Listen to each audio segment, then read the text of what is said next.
The Supernatural Dogshit podcast is controversial and confrontational and may cause offense to some.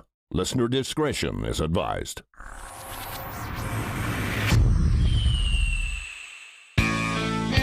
You're very welcome to the Supernatural Dogshit podcast. Richie can't hear a word I'm saying. Flute around with your headphones there, Richie. Any good? No? Yay? Nay? Hold on, 2 seconds. Just enjoy the silence for 2 seconds.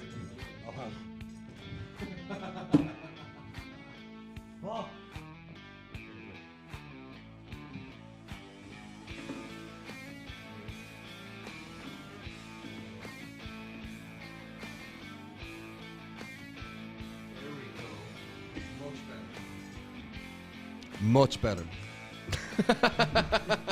Yeah, welcome to the amateur hour at Supernatural Dogshit. Yeah, baby. We never get it right. So in studio with me, it's just all happening.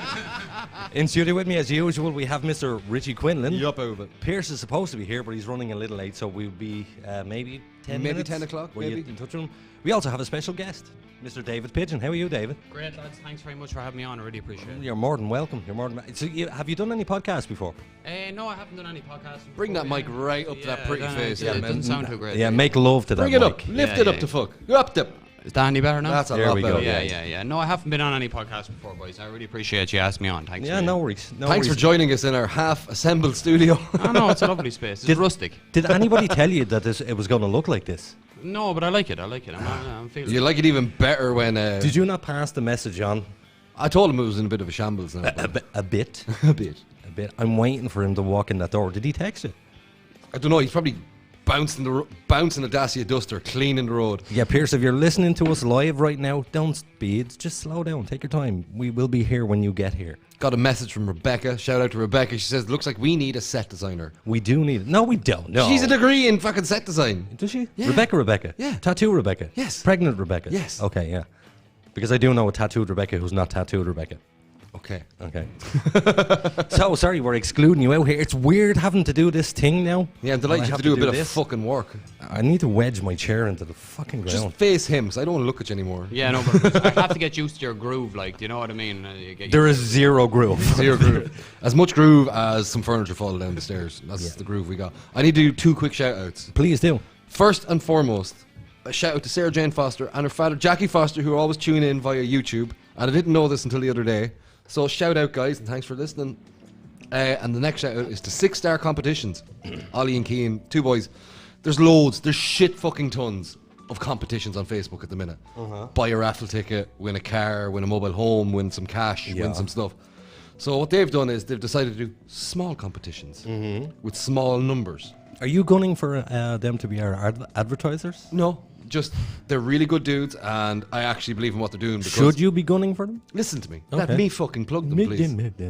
The average competition page will have 400 to 500 tickets per raffle. Okay. And then they post up, the person who entered was under 18. We'll have to redo the raffle. All that bullshit. 6-star don't do that. What they do is like 550 euros in cash. There's 20 tickets, like 40 tickets for 20 euros, some shit like that. So they're making fuck all. They're just doing competitions to get it going. Then they've 6-star for her, where it's like just women's stuff. And then they'll do the odd car. Then they'll do the odd. So they actually give away prizes, is what you're saying? They actually function as a raffle page. They actually fulfill their mission statement. which Okay, has so a lot there of was 2 raffle mentions. The first one was Sarah Jane Foster. and her father, Jackie Foster. Yeah. Shout out to them. And then 6-star competitions. Buy some tickets, guys, and win some shit. Also, shout out to the 2 lads in the studio, Anto and Ash. Our new employees. Our new interns. Interns. Unpaid labor. Unpaid labor. Not all of this is unpaid. David, do you want to come down and do unpaid work? I'll have a think about it. I have a part-time job. Let's see how that goes. You always ask these questions on camera because it's harder for them to say fuck off. David Pigeon's a main bastard, and he won't put his shoulder to the wheel. Like. Well, if you want to collect me from Oldcastle every Thursday, boys, yeah. Is that where you were living out in Oldcastle? Yeah, living out in Oldcastle there. Yeah. Newcastle not good enough for you, no? Delvin side, is it? It's on the kind of Meath-Cavan border out there. Loughcrew. Jesus, the mainest part of Ireland. No, that's Roscommon. That's Roscommon. No, but Meath, Cavan, you just... No, Roscommon. Mean bastards. all over the shop. They are, yeah, but they've been very generous to me out there so far anyway. Yeah, it's a lovely old spot now. I really enjoy living out there, to be honest. Good. I feel super exposed. Well, look, at least you have your clothes on. No, it just doesn't feel comfy. Are you comfy? I'm fucking fantastic. Just because you're sitting in my spot? Yeah. My spot. Heavy lies the crown. We genuinely, for the last couple of weeks, we have had 0 topics, nothing to talk about. Usually we have a format for the show, but we're doing a 2-hour show tonight. It's not going to be a 3-hour. Fuck that. Yeah. Because of all of this having to be done. So don't expect very much in the way of what we do. And to our listeners, just to apologise to you people out there that do regular tune in. We're just so busy during the week trying to get this place together. And we have full-time jobs. And we full-time jobs. 2 full-time jobs. And multiple childers. It's really hard to do, but we're just coming on to keep it there for you. You know what I mean? It's a really hard thing to do. It is. I feel lost without Pierce. I do feel lost without Pierce, and it's My weird lefty- being in a different studio. My lefty buddy, he should be here for this inaugural. No, it's not the inaugural. No, it's not. We had one podcast. We had one podcast here before, yeah. But it's just so hard to do. It is. Really It's difficult. is. So, anything happened to you during the week? So many things did happen to me during the week. I was But what present for one of them. What we'll do is, before we go to did anything happen during the week, we will ask David, the guest, good manners. So, David, anything wild or wonderful happened to you in the last 10 years? It doesn't matter. Give us something. Yeah, well, I don't know about wild or wonderful, but just there I was saying to you earlier that I'm living out in Oldcastle there. I moved out there recently with my girlfriend now, my partner Ali, and so there's a kind of a hill beside where we live, Loughcrew. It's called. It's the highest point in Meath. Beautiful spot, man. It's really beautiful. It is. So I've been going up there a lot now. I wouldn't be a spiritual person myself. That's where the Cairns are, yeah. Yeah, that's it, yeah, Carntine, Carnell. And I wouldn't be a spiritual person myself, but I have it's kind of awoken something in me now, walking around up there. That's a There's beautiful spot, man. nice He'll be atmosphere. dressing like Russell Brand in a couple of weeks' time. The last time I was up there was with Keith McLaughlin and Paulie Martin, and we're walking back down and I was laughing. Imagine, like, seeing all the giant stones. Like, imagine that. It was 6 or 7 months of some 3 or 4 poor bastards' lives was moving that one stone up the hill. And for what? Do you know what? I'm gonna fix your mic for you. So Richie, you fill the air. Just So to give Davey a good buzz in years to come, I'm like. sorry, boys. I'm not No, used you're fine. You're fine. It's I should have had this set up for you earlier. That should be it. Any better? Oh, look at that now. Yeah, he has a hear him sexy now. voice. Yeah, baritone. I don't know. You tell me. I don't know. Baritone it is. I don't even know what a fucking baritone is. I'm just saying that to make myself look smart. It is low. I am so smart.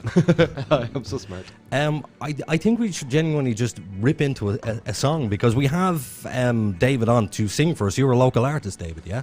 Yeah, well, I consider myself a singer-songwriter. I hope other people do as well. Okay, and where can people find you? Well, I've just started a page recently on Facebook there, David Pigeon Music. So if you want to go and give that a like, I'd really appreciate that. Yeah, please do. So yeah, I'm writing a lot of music. Recently, I've just kind of started to get a little bit more serious about it than I was beforehand. You know, I was kind of a bedroom artist before, but I'm trying to kind of get out there a little bit more now, like, you know, because it's kind of my calling, like, you know what I mean? I don't feel like Definitely is. really any good at anything else. Because one you did in your bedroom was a Withered Garden. Withering Garden, Withering yeah. What a tune, man. When did you figure out you could sing? I don't know if I ever figured out I could sing. There was a thing when I was growing up. You see, I'm from Southwest Meath, and out in the country, there's a thing called the trashing. I don't know if you'd be familiar with that. Never heard of it. Towny lads, kind of. So Trash and what? Wheat and corn or what? yeah, oats. So it's basically like where we would go once a year in, say, autumn, and the kind of our lads would trash oats with this old traditional trash machine, and then afterwards there would be kind of like a traditional music session. So since I was maybe 10 or 11, my parents would have brought me down there, and I would have been psyching myself up all year to sing a tune at that, like, do you know what I mean? And I'd be like, oh, I'll do the Wilder over this, and that's kind of where I got into it, like, do you know what I mean? Which is a real kind of, you know, kind of organic setting to be starting to sing in. So I suppose you're asking me when did I figure out I could sing. I don't know if I still don't know if I can sing, but that's where I first started We'll singing. tell you this evening. Who was the first person that told you, hey, you can sing, you should give it a try? Well, my uncle John Pigeon, he's a massive influence on me. Most of my family would be, you know, quite old-fashioned, and they wouldn't really be interested in music that much. But my uncle John, he went over to London and kind of got into the more bohemian lifestyle, if you know what I mean. Yeah. So he would have been introducing me to the likes of Neil Young and all these kind of singer-songwriters from an early age, and kind of made me look into music a little bit more deeply, like, do you know what I mean? So he would have been probably. So who would you style yourself against? Like who in the current market would you go, yeah, I'm kind of like that guy? I don't think I'm really like anybody in the current market. I listen to a lot of the Clancy brothers and the Dubliners and stuff like that. And I also listen to kind of more lyrical songwriters like Shane McGowan and people like that. I definitely would have a traditional kind of roots, but I listen to punk music and stuff like that. So I like to think it's a combination of all that. I know it sounds a bit like, you know, pretentious to say that. But Okay, so what would be the genre of music that you'd sing? folk music. Folk music. Yeah, it's folk. You see, I was never a fan of trad or folk music.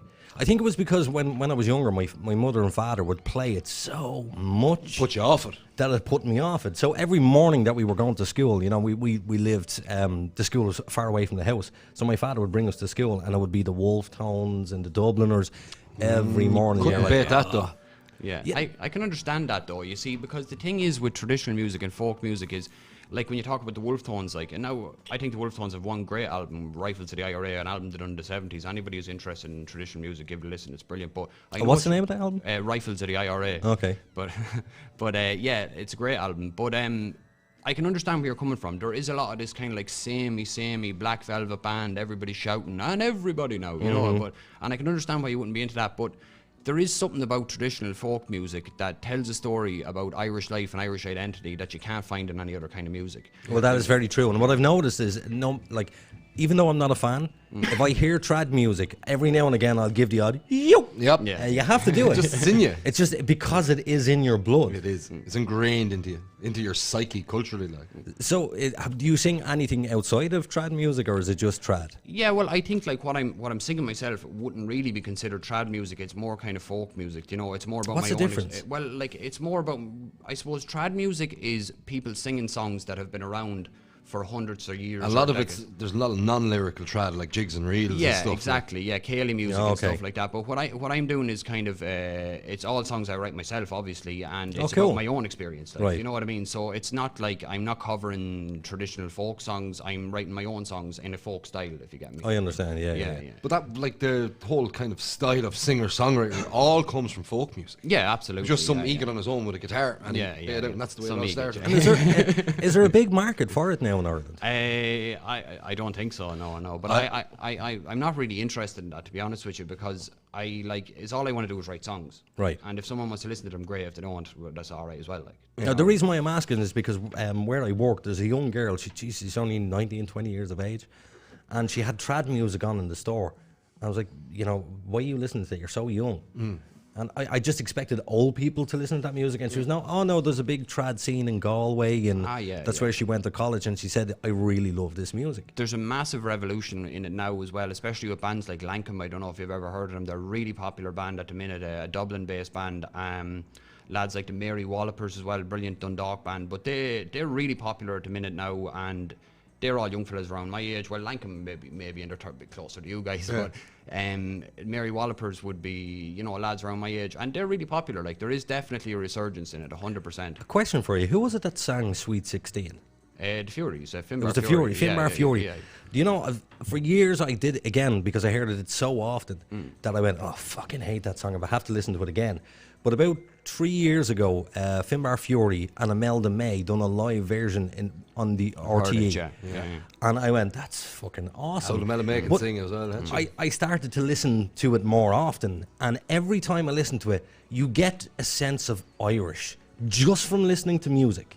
It's your cultural identity. Like, you literally get a feeling within you, you're the fucking Irish. That's true. And another thing is, just when you mentioned the Furies there, like, the travelling community in Ireland, obviously, like, people, it's a very divisive topic if you want to talk about travellers in Ireland, like, but like bands like the Furies, and then there's Blackie Connolly's a great traveller, Piper as well, they kind of show a whole other side to traveller culture that we don't hear about at all in the mainstream media. Like, they have such a rich musical history, like, do you know what I mean? They really do, like, and I think that's another thing about trad music, is it shows that kind of side of people that are normally demonised, but they have so much to offer artistically that is only seen through music. Well, actually, just before you do, actually, earlier, Ash said something interesting that I copped you saying something back to her. Yeah. She said the word knacker.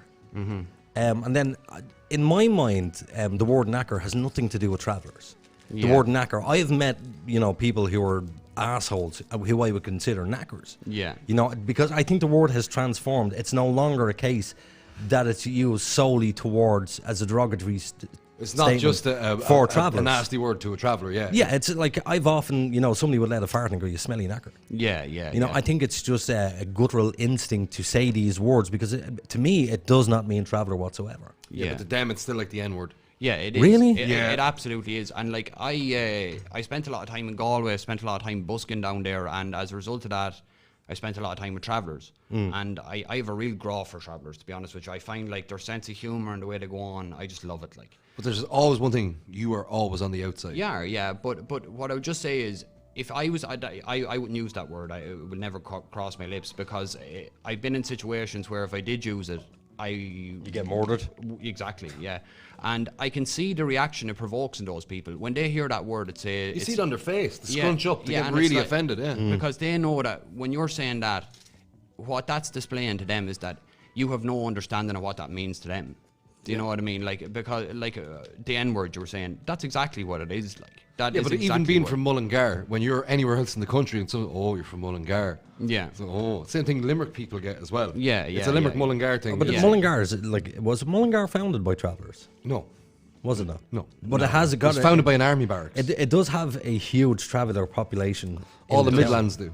Yeah, I know the vast majority of the drivers for the takeaways are all travellers. That's how I know them. And the vast majority of them, again, decent sound, normal lads. You see, in the media is all we get is, the bare knuckle fighting and the sulky racing and all this. Like, there is so much more to the travelling community than that. Like, there really is. Like, like, even my mother would often tell me stories about her grandfather would have went down to traveller camps that would have been up around their home place in Meath. And he would have sat down with them in their tents on the side of the road and had great crack with them. Like, we don't hear about this now. Do you know what I mean? That doesn't sell newspapers. I remember hearing about the Dubliners, Luke Kelly going and visiting them and giving the children sweets and singing and playing songs with them all day before he goes in to play a concert. Luke Kelly sang so many songs about the travelling community, like, songs that would have died out, because especially in the 70s and 80s, there was a real vicious racism again, and that's what it was. There was a film about two young boys traveling the country. Into the west. Into the west. Into the west. Tato. And Yeah. that was the first kind of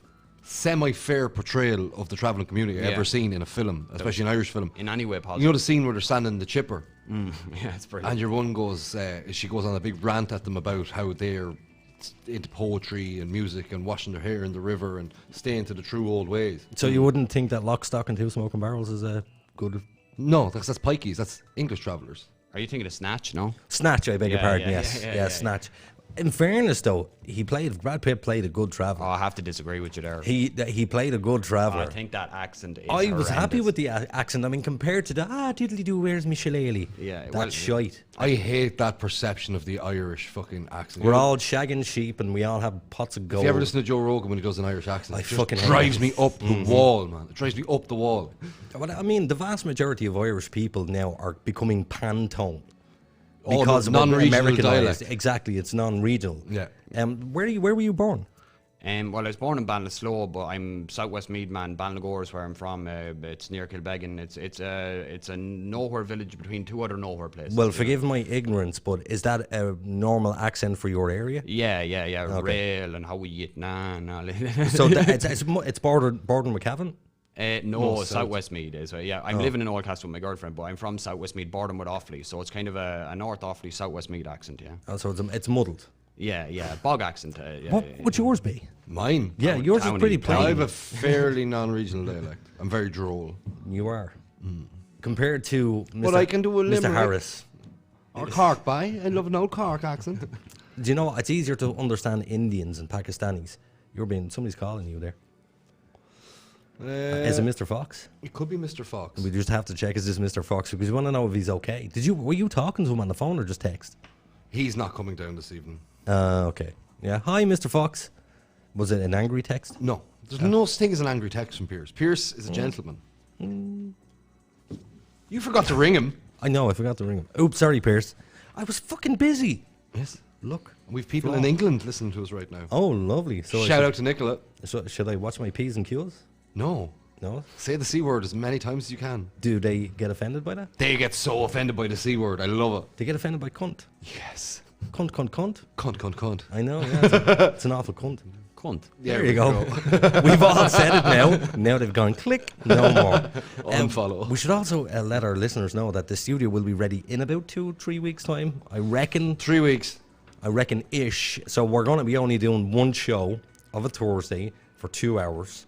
Yeah. And then we will go back to our not regular schedule. We're moving it back an hour. Yeah. So you can actually listen and not go to bed. Yes. Yeah, this is... But we were going somewhere with that traveller conversation.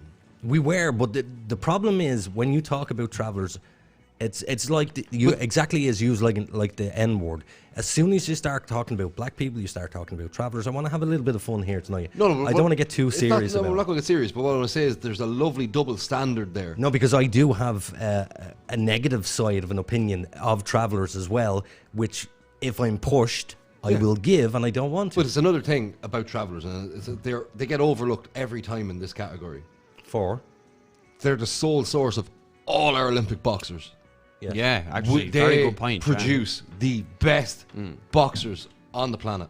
Yeah. And they're completely overlooked because of their heritage. And those guys are willing to go, like, you know, it kind of reminds me in a way of kind of black guys and Native Americans who fought for America during the Second World War. They're willing to go to the Olympics and fight for Ireland under the Irish flag and come back to a country then which calls them scumbags. Like, yeah, but are they doing it for the money or are they doing it for their country? There is Olympics no is an money. amateur organisation. There is no money in the all Olympics. that, yeah. No money. No. So if you win the Olympics, you get nothing. The only people nothing. that make anything is the people that sponsored you. They cash in on it. Yeah, but it's an amateur competition. Yeah. Really? Yeah. I thought everybody got No, paid. you have to buy your medals. When you win a gold Fuck medal, you have to off. pay them to take the gold medal home with you. No. Yes, you have to buy the gold off them. You have to buy the weight of gold of the medal off. I wasn't aware of that now, but that's mad if that's true. Yeah, you don't just get the gold. Yeah. So you literally don't get it if you're You have broke. to pay for your medal, yeah. That's retarded. That's really It's the stupid. Olympics, man. Well, one of the things that I will say about the travellers is there's 80% of the population of travellers don't work. Yeah. You know, and you have to ask yourself the question, why? Because it's a multifaceted question. Now, you could say that, but the word tinker comes from tinsmith.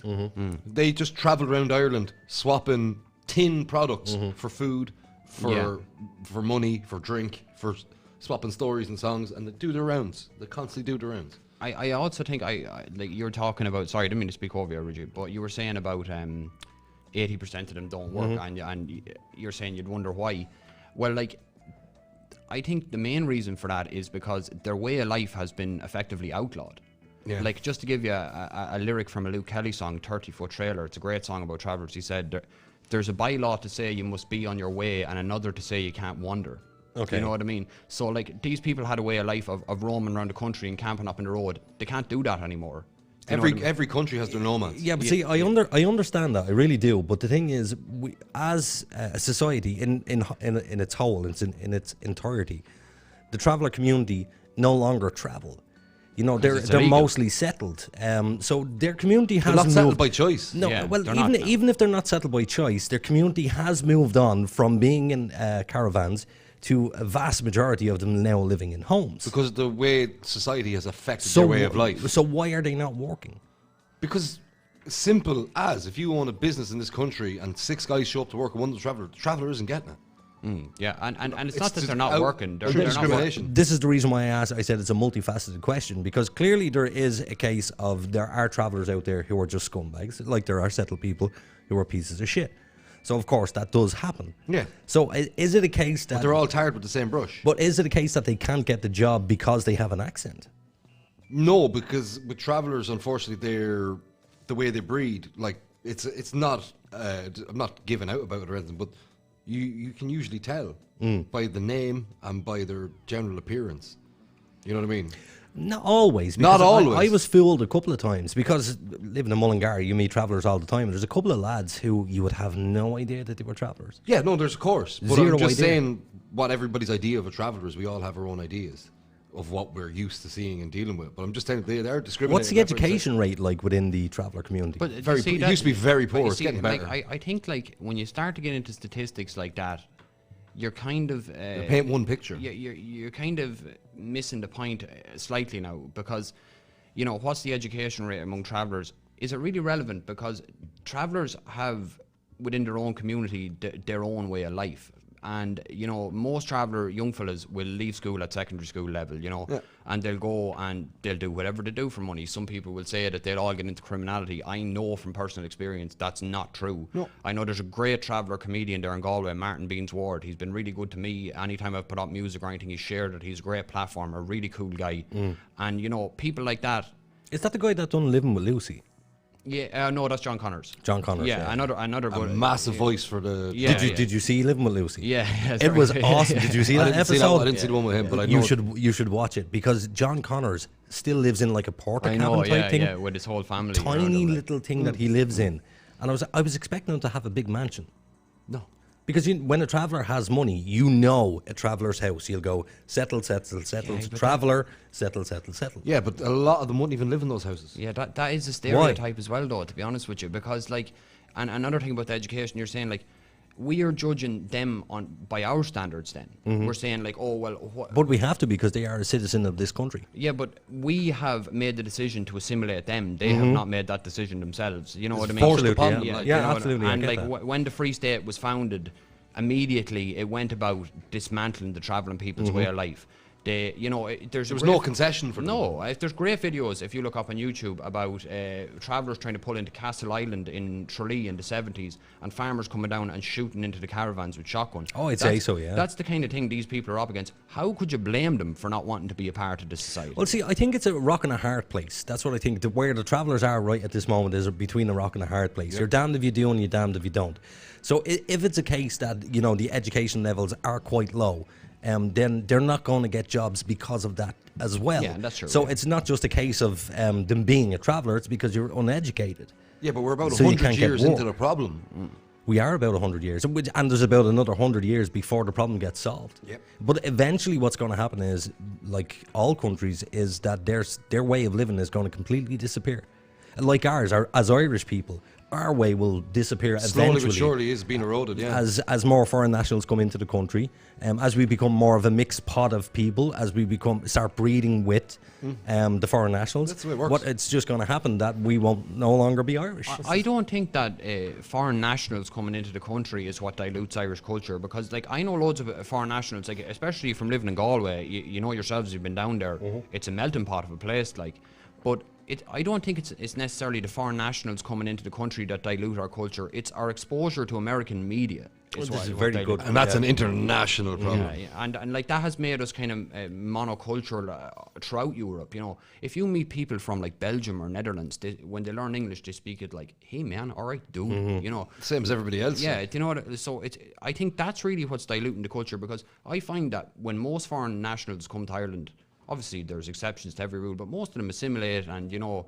Like you meet plenty of Polish fellas who are like, how you getting on, bud? Yeah, Not too or bad. how are you, boss? Yeah. You know That's what half I mean? one. He goes, oh, time for this. Can I just point out, by the way, about the Polish people, if you want to buy anything off of adverts, go to the Poles. Go Pole. Yeah. Because every single thing that I've bought so far from adverts, Mint condition. mint condition, like absolutely perfect condition. They have lots of money. I'm being shown a sign in the background here by Anto. Anto, come on. What? It's not on Facebook. You sure? Okay, well, you two lads continue talking there. Converse. But again, assimilation of culture, like even when you go in and a Chinese fella comes out with a Dublin accent, it's like, what's the story, boys? You're like, yes! Yeah, exactly. Like, you know what I mean? So, like, that's why I just feel like when people say that, like, you know, foreigners coming into the country is diluting our culture, I don't think that's what is It's diluting. not 100% true a statement, but there is a little bit of value to it. Oh, well, maybe, yeah. Because but- culture just gets diluted. Yeah, but I think the real driving force behind that process happening is our overexposure to American culture, like Big time. Like if you go up to Dublin now and you remember like when you used to go up, I don't know if you did, but when you were a teenager and you'd meet all these bankies and people going into Asha and all around Stephen's Green, all them kids, they're born and raised in Ireland, but they're talking with American accents. Oh yeah, and a lot of the, like even being into heavy metal, majority of the definitely heavy know, metal yeah, bands yeah. is all American shit. Yeah. So like, you know, those people are not foreign, they're not coming from anywhere else, but they still have completely lost their But Irish there's identity. the whole thing with American media just poisons everything. Well, it does to a certain extent, but there's also a lot of positives that come out of American culture. Like, do you know what I mean? Yeah, the Like- whole sense of freedom, the sense of free speech. Yeah, Because yeah. there's no writing about free speech in the Irish or British constitutions. That's No, a solely American thing. Yeah. The American Constitution, in my opinion, is a flawless document. Do you know what I mean? Apart from the Because it mentions was of God, made by maybe, but- people that were smart enough to realize that they weren't the smartest people, and they left room in it for it to be constantly changed and adapted as time went on. And if or I don't want to get too historical, but if Thomas Paine's influence had been more on the document, there wouldn't have been slavery in America either. Like, you know what I mean? But that was just that was their way. They left slavery in there as a way to win over the wealthy. Yeah, well, it was Because you have because to of remember, Jefferson there's- and people like that they had to leave it in. And obviously, he had children with his own slaves, and, you know, it made it all messy. But Thomas Paine, who, you know, wrote Common Sense and was the driving force behind the American Revolution, he was clear that he didn't want slavery to be illegal in the new American state. Like, Yeah. you know. But slavery was the shit that happened there was horrible. Like all that, like even the film Amistad, where they're brought. I haven't seen it. But like even today, there's still open air slave markets in Libya.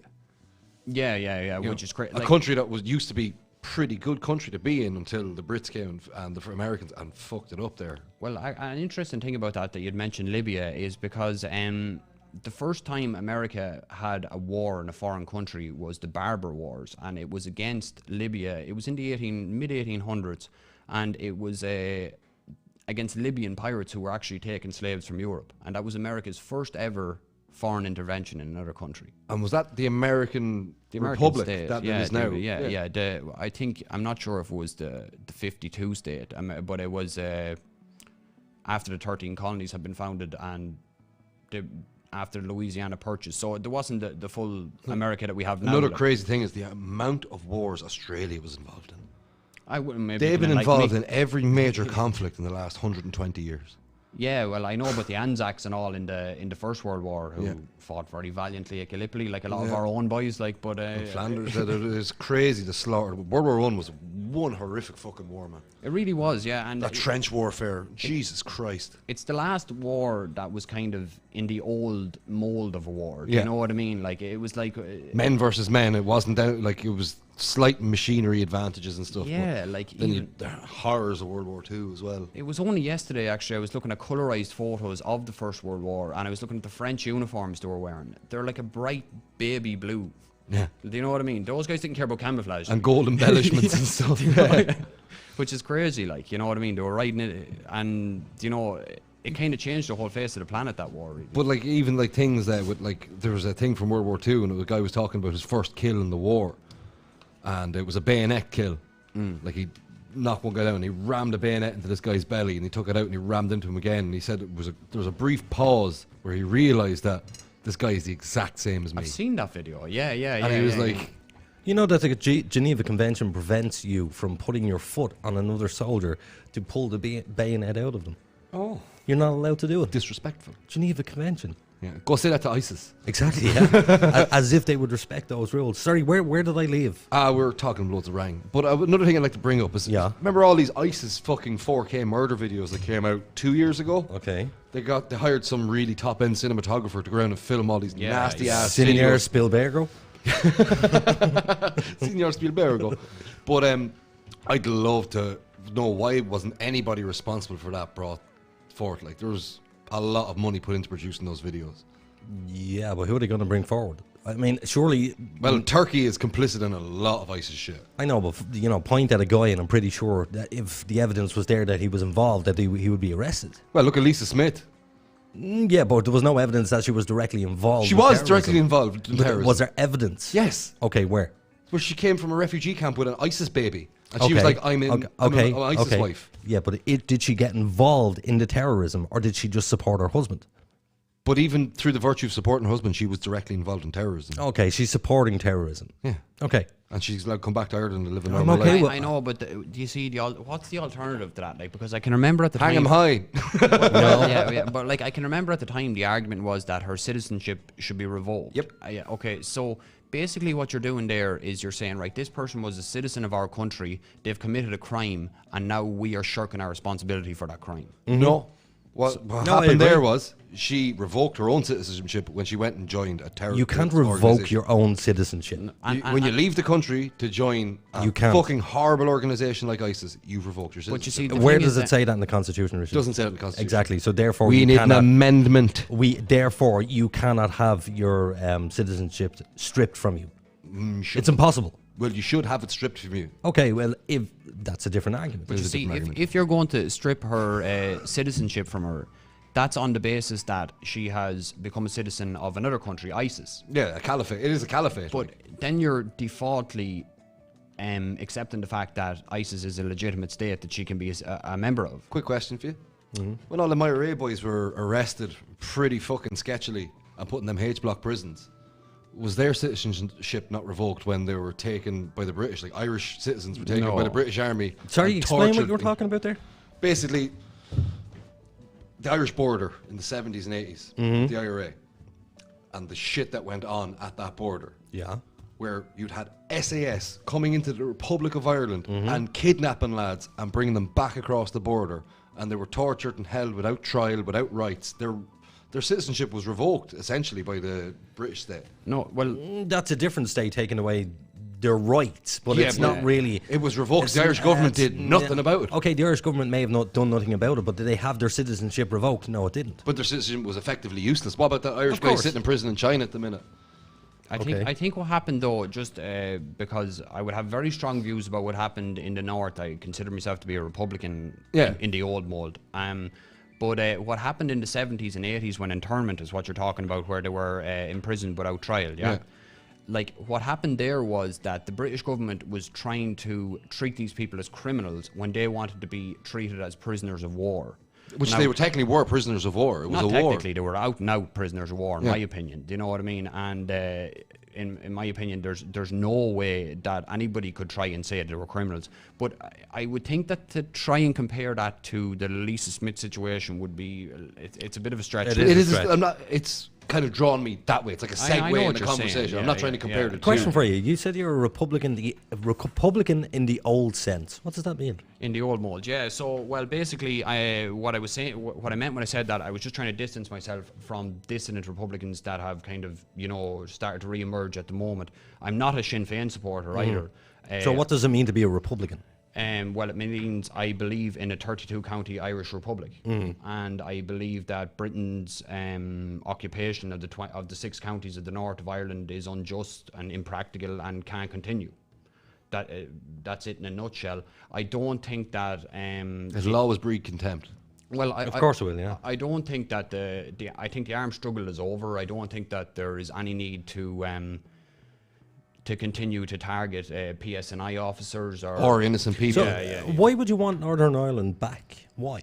What have we got to gain as Irish citizens from taking back Northern Ireland? Well, Unified state. I don't think that we're taking back Northern Ireland. The way I look at it is I see Ireland as an island nation. I think that when Ireland was initially partitioned in 1921, that was a very sinister move by the British government because they knew that they had a majority in this very small section of the island. So look at it this way. You could divide up any state any way you want to get a majority in it. Like if I wanted to, I could go into London and I could divide it in half and say, right, well, this is an independent state now because it has a Tory majority. Do you know what I mean? Yeah. So I just think that was a sinister and disingenuous thing for the British government to do. Yeah, but do you not believe that across the world, during the British Empire's conquests where they taken land, they were not the only people who did that. And you look at America, for example, who, was Christopher Columbus who came over and colonized it himself. Yeah. Well, not himself, all on his own. But But the Spanish, the Belgians, the Dutch, everybody in Europe. The point being is, the point is that we are no country in the world is no longer what it used to be. You look at the white people in Australia. They're not natives of the country; they're Aboriginals that are natives of the country. So places change, we adapt, and we grow. And, Absolutely. If you look at a body of Europe being the largest landmass of Europe, it's all separate countries. No, it's not. It's one unified federation. But it's all separate countries. No, they're provinces within a federation. You're just playing with words, Richie. That's all you're doing. They're provinces within a federation. They're different countries. No, but the countries don't have, what's that word? No autonomy anymore. Sovereignty. No sovereignty. Look what happened in England. Okay, England wanted to leave. Right, fair enough. Shit kicked out. Fair enough, but you're an asshole for doing this because you. What, making a good point? No, it's not a good point because that's not what I was talking about. It is a country. There's different countries. Germany is its own country. Yes, but it's within a federation of other states. It's within a federation. But my point being is that all countries across the world has changed. Yeah. The landscape has changed. The people have changed. So why do we want to go back, 100 years and take back something that let me have a say. Many of us want. Right? If you look at the Falklands War, the only reason the Brits didn't give the Falkland Islands back to the Argentinians was there was a picture on every paper in Argentina of an Argentinian soldier standing on a British commando's neck. That's the only reason they didn't give it back. The only reason they're not giving back the North was we gave them hell. We gave them fucking hell. So do you genuinely think that there was somebody sitting in a department somewhere that went, well, they're giving us hell, so we better, I'd really like to it's come in called on the that, Queen. lads, if I could. No. Yes, the crown. Go on. Just what you're asking me there about going back and getting something back. We're actually not getting anything back because hasn't ever been a united 32 county Ireland. Not for now, a long time. the reason I think that the north of Ireland, and I refuse to use the term Northern Ireland because it's just ridiculous to It's not northern because it's a tiny little bit. The north of Ireland, as it has been partitioned by the British state, is a failed state. It can't function as a state. I agree. The assembly hasn't sat for nearly 2 years. I think it's more now. Yeah, Stormont House. Yeah, it's more now. So it's obviously not functioning as a state. Britain obviously doesn't care about it. Do you know what I mean? Like even with Brexit and everything, the amount of problems that arose from it. Oh, huge. Because it just doesn't make any sense as a state. But the thing is, if you look at Northern Ireland, what we're going to be doing is taking on a massive bill, a huge bill, because there's more people in the north of Ireland per capita on social welfare than there is in the south of Ireland. Yeah. Which is a crazy Not the South, statistic. the Republic. the south of Ireland. The south of Ireland is Cork and See, Kerry. you're playing It's the with fucking Republic. words here, Richie. You know exactly what I mean. You know what I mean, but you're just being a dick. No, because the north-south thing, that's an English saying. It's nothing to do here. Nobody says I'm the saying south it. here. I'm We say saying the it. Republic. I'm saying. You can say it, Thank you. but you're wrong. Yeah, but you're talking about taking on a bill. I'm not sure about the stats and that. You're probably right. I can't comment on that. But what I would say is that there's a nationalist population in the north that was abandoned in 1921. That these people have faced like Horrors. a similar situation to what black people faced in South Africa and the Palestinians have faced in Israel. And they've been abandoned by the state in the south or in the republic, whatever you want to say. And I think that we owe it to those people to say that, you know, a 32 county island makes sense. It's the only way the island is ever going to function properly. And whatever trials and tribulations we might go through in the first few decades, I am personally willing to put up with it. Well, see, I think at this stage you're in the minority because what There'll you be know, less shite in the long you run. know, you know as well as I do that when I was growing up, I'm 40 years of age, so you know I have a few years ahead of you. Yeah. So I would have heard more about the Troubles. But you know, there's a new generation, yours, and then there's another generation after you, who don't know about the Troubles. Who it will slowly, you know, they will go, what? There was a war? You know. That's Yeah, but exactly what will happen. I don't think that I could be thrown in with those people because I've studied the Troubles extensively my whole life. Do you know what I mean? And I feel like I know as much about it as anybody. Okay. And Where do, you don't mind me asking, where did you do your studying? Was this just like courses you were doing online, or was it just no Googling stuff? Or? I Reading books? I read books. Yeah, I'm a big fan of Tim Coogan, great Irish historian. Read a lot of his stuff. Because you know that well, he was a historian. Yeah, Tim Okay. Coogan. Yeah. You know that history is written by the winners, Well, and technically we won. So can you believe? Yeah, we did. Did we? Yeah, we did. We did. We got most of it back. We were the winners. Well, I wouldn't consider the Irish Free State in 1921 a victory. We still had to swear allegiance to the Queen of England. Yes. We still had to give up our treaty ports. That's home rule, wasn't it? No, home rule was what we were trying to get beforehand, but then we came up with the Free State, which is kind of like a home rule plus. But That was it. How was it? 6 years that lasted, was it? no, the Free State lasted up until 1947. Yeah, we got it was post-World War II, yeah. And then we declared declared a republic then. But I wouldn't consider the Irish Free State a victory. It was run by the Fine Gael of its time, Cumann Gael. It was run exactly as the British state had been beforehand, with no... W.T. Cosgrave said that about immigration at the time, who was the leader of the first Free State, said, I hope all these poor people, this is paraphrasing now, I hope all these poor people do immigrate because I don't want them here. That was that old British Victorian attitude towards Ireland. So in my mind, Same it as was a no modern victory. Tory attitude. Yeah, exactly. So in my mind, that was no victory. Well, But- the reason why I'm asking you is because you know, I believe that history is written by the winners, and in Ireland we were taught a version of history that is slightly skewed. If you look at somebody like Pádraig Pierce, would you be a fan of Pádraig Pierce? I'm not a fan of anybody in history. I know Pádraig Pierce is a very complex individual. I think that he was kind of a suicidal individual first and foremost, and probably a paedophile. Oh, Yeah. Okay.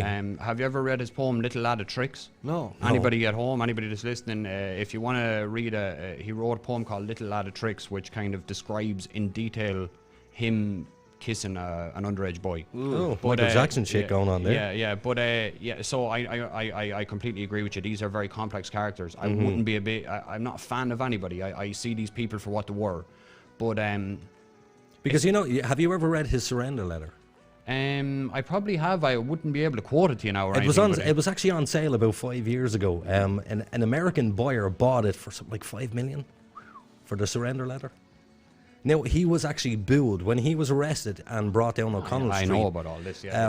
The Irish people literally booed him. Well, they weren't the Irish people. They were the Dublin people who were exceptionally loyal to the Crown at the time. If it was happened down the country, the same thing wouldn't happen. But you can understand why they were exceptionally loyal to the Crown, because it was that way for 800 years. Yeah, I can. You know, it was just that's the way it was. That's the way it was. That's the way it was. But we have 15 minutes left, so I want to get Tune. David to sing a song. Yeah. So David, do you want to do something guitar, a cappella? What do you want to do I first? might do one a cappella, just a traditional song that I like to sing, and I was Sweet. going to do something different, but just because we were talking about travellers earlier on, I might do a traveller song if that's okay. That's up to you, man. Away. Okay. It's up to you. So Just go for it. Can we get the music down in the Yeah, background? no there, if that's problem at okay, all. yeah? Thanks. Mute my mic there. So. Right, let me know when you're ready.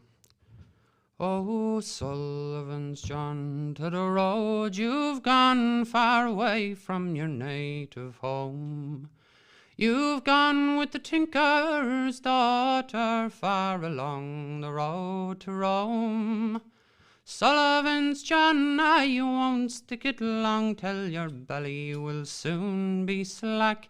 You'll be going the road with a mighty load and a toolbox on your back. I met Katie Caffrey with her Nate baby inside in her bag strapped on, with an old ash plant all in her hand for to drive her donkey on. Inquiring at every farmer's house as along the road she'd pass, oh, for where would she get an old pot to mend, or where would she get to ask? There's an ass fair in the county Clare, in a place they call Spansel Hill, where my brother James got the rap of a Hames, and poor Paddy they tried to kill. They loaded him up in an ass and cart far along the road to go. Oh, bad luck to the day I went away to join with the Tinker's band. Oh, Sullivan's John, to the road you've gone, far away from your native home. You've gone with the tinker's daughter, far along the road to Rome. Sullivan's John, I won't stick it long, till your belly will soon be slack. You'll be going the road with a mighty load and a toolbox on your back.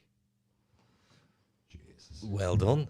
Jesus Christ. I wasn't Some expecting. fucking voice. Hold on a isn't it? sec. I was expecting, because you have a deep voice. Yeah. I was expecting. No. No, I wasn't expecting that. That was fucking sweet. I wasn't expecting that. Tell us what's the meaning of that song. It's written by the Pecker Dunn, very famous travelling musician, and Okay. it's about a young man, rich farmer's son, who falls in love with a traveller girl and ends up on the road with him, and it's about the traveller saying to him all the time he's going along, you're not going to stick this long by, do you know what I mean? You think you're used to a hard life, but you're not, like, you know, and that's what the song is about. Actually, there's a really good question. Do you think that there's discrimination from the traveller side to the settled side as well? Yeah, I don't know if you could call that discrimination, really. They More of a definitely chip have on their shoulder. weariness about us, you know what I mean? Like, they would always say, you know, they have a word travellers would use for settled people, they call us buffers. Yeah.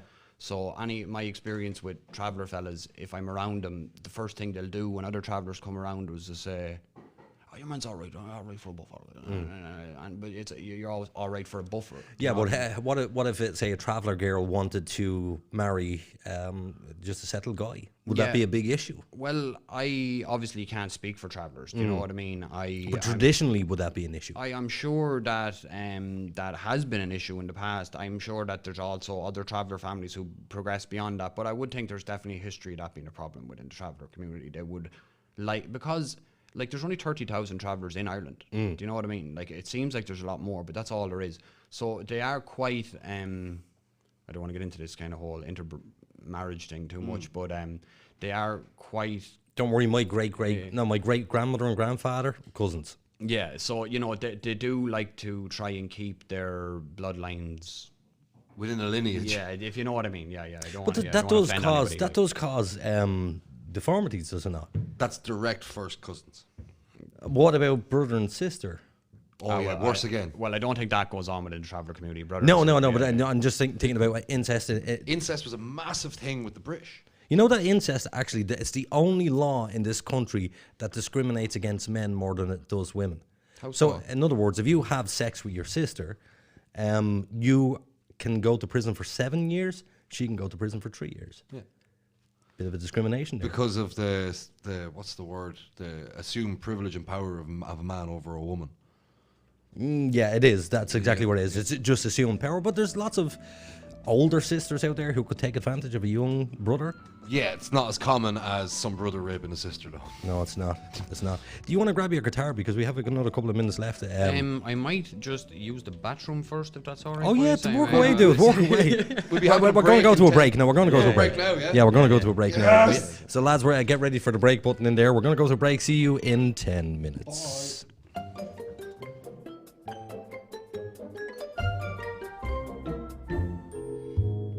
So, Billy, does your social media look like a teenager's bedroom? What? Full of Justin Bieber posters? No, you incompetent fool. Messy and unorganized. Yeah, it kinda does. But what can I do about it? Oh, poor simple Billy. Why not put all your social media in one convenient place? But gee whiz, mister, how can I do that? With Social QR, of course. It's easy, fast, and free. But what's social QR? Well, Billy, I'm glad you asked. Social QR is a one-stop shop for personal and business social media users to have all your social media in one place. Easy to set up, easy to share, and fully customizable, with your own custom QR code suitable for digital and print media. Jiminy crickets, so now it'll be as tidy as my web browser? So don't forget, Billy, that's socialqr.xyz. And Billy, take down the Justin Bieber posters. Aww.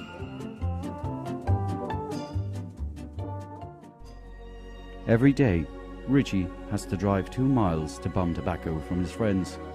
With your generous donation of only $19.20 a week, Richie won't have to sponge from his friends. Text Richie to 52103427591268089 so we can finally tell Richie to piss off. From its rich traditions beginning when the first AM radio transmission was broadcast in the year 1900 to present day, where radio is still the most listened to form of media and the #1 source for people of all ages to enjoy their favorite music and discover new artists. Sure, the technology has changed, but the concept has stood the test of time throughout history. From the end of World War II, General Eisenhower informs me that the forces of Germany have surrendered to the United Nations. The flags of freedom fly all over Europe. to the falling of the Berlin Wall. Our top story. The Iron Curtain between East Germany and West Berlin has come tumbling down. To the U.S. entering the War on Terror. None of us will ever forget this day, yet we go forward to defend freedom and all that is good and just in our world. Thank you. Good night, and God bless America. Generations across the world are united by music as it transcends all language barriers. It brings everyone on planet Earth closer together. We at iStreamRadio.ie understand what radio has done for the world and would like to thank radio for its 100-plus years of service. Radio has been here through thick and thin. Thank you, radio. Imagination is the beginning of creation. You imagine what you desire. You will what you imagine. And at last, we create what you will. Don't wait for the right opportunity. Let us create it. When the virtual world of the internet, ideas, dreams, and concepts have become a reality, now is the time to bring your idea to the digital world. MilestoneMedia.ie offer a full range of digital services such as web development, hosting, audio, and visual services. Inspiration has a new platform. MilestoneMedia.ie. Experience the difference.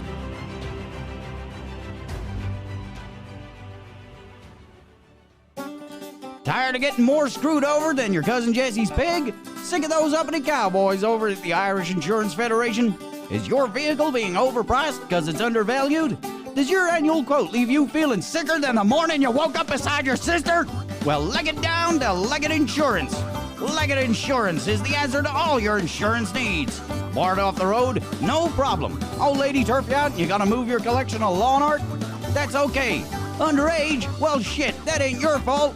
Our unique style of cover provisions includes a real insurance disc to put in your windshield and the understanding that if something goes wrong, you use our groundbreaking policy. Run as fast as you can before anyone gets your wrench. The golden rule is to make sure you pick up any bits of your car left behind so you can't be identified. Your one-off payment of $29.99 annually provides all of the above. And for an additional $40, we provide you with a full windscreen worth in your very own Leggett disc holder. Just call us on 2800 Yeehaw! That's 2800 Yeehaw! Sail through that checkpoint today!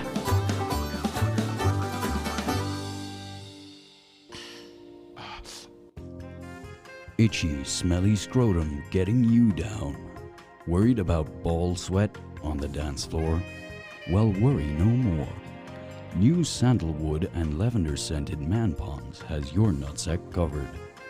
Our unique smell inhibiting fibrous wadding ensures your most repugnant odors are kept to yourself. So next time she drops the hand, you can feel confident it's not into a vat of nut soup. And don't forget, you can be the sweetest smelling stud in the nursing home with new Man Ponds Twilight Edition for seniors. Order our economy size 86 pack today on manponds.org. Man Ponds, because you don't need to smell any worse.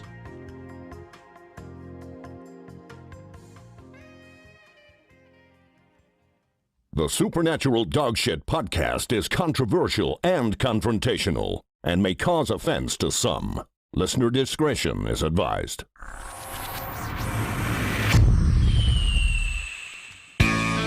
Always fashionably late, Richie. Yes, as always. Fashionably late. Yes. What is this on your nose? Is it more blood? No, on this side of your nose. Is it like? Can you see that? Or Yeah, what? you must have broke it before, did you? Oh, yeah. Yeah, that's Ooh, it. is that a bone sticking out of your face? Oh, yeah, there. Yeah. Yeah. I have a broken nose for a long time. So why does it go red? Because there's a sliver of bone that floats, and whenever I rub it, it irritates, and the bulge gets slightly bigger every time. And can you not get something done with that? Yeah, I'm not going for a voluntary rhinoplasty. Is that what it is? Yes. Oh. It looks fine, man. Don't mind it. You look a bits. What? You look awful. I'm fucking wrecked. From Again, thank you, Katie, for... Oh, we should give a shout out to Teresa. And Teresa. Yeah, Teresa. I just seen something there from Teresa. I didn't read it, Teresa. Sorry. Oops. I didn't have time. He's in there tuning guitars. Actually, I was doing nothing. Yeah, you did I was nothing. eating Pringles. That's Very what I nice. was doing. What flavour? Actually, hold on 2 seconds.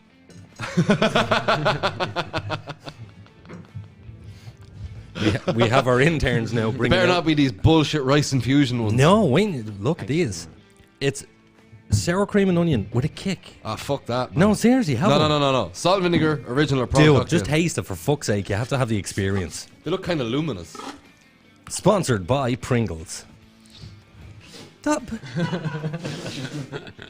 They're not Pringles. They're fucking delicious. That's mouth rape like in a the taste? can. No, I'm not a fan of Pringles, man. That's a Sorry, can man. of mouth. Oh, and it's spicy now. Were you just mouth raped? I was just mouth raped. It's spicy. Actually, there was a guy, there was a comedian. Give me the whiskey.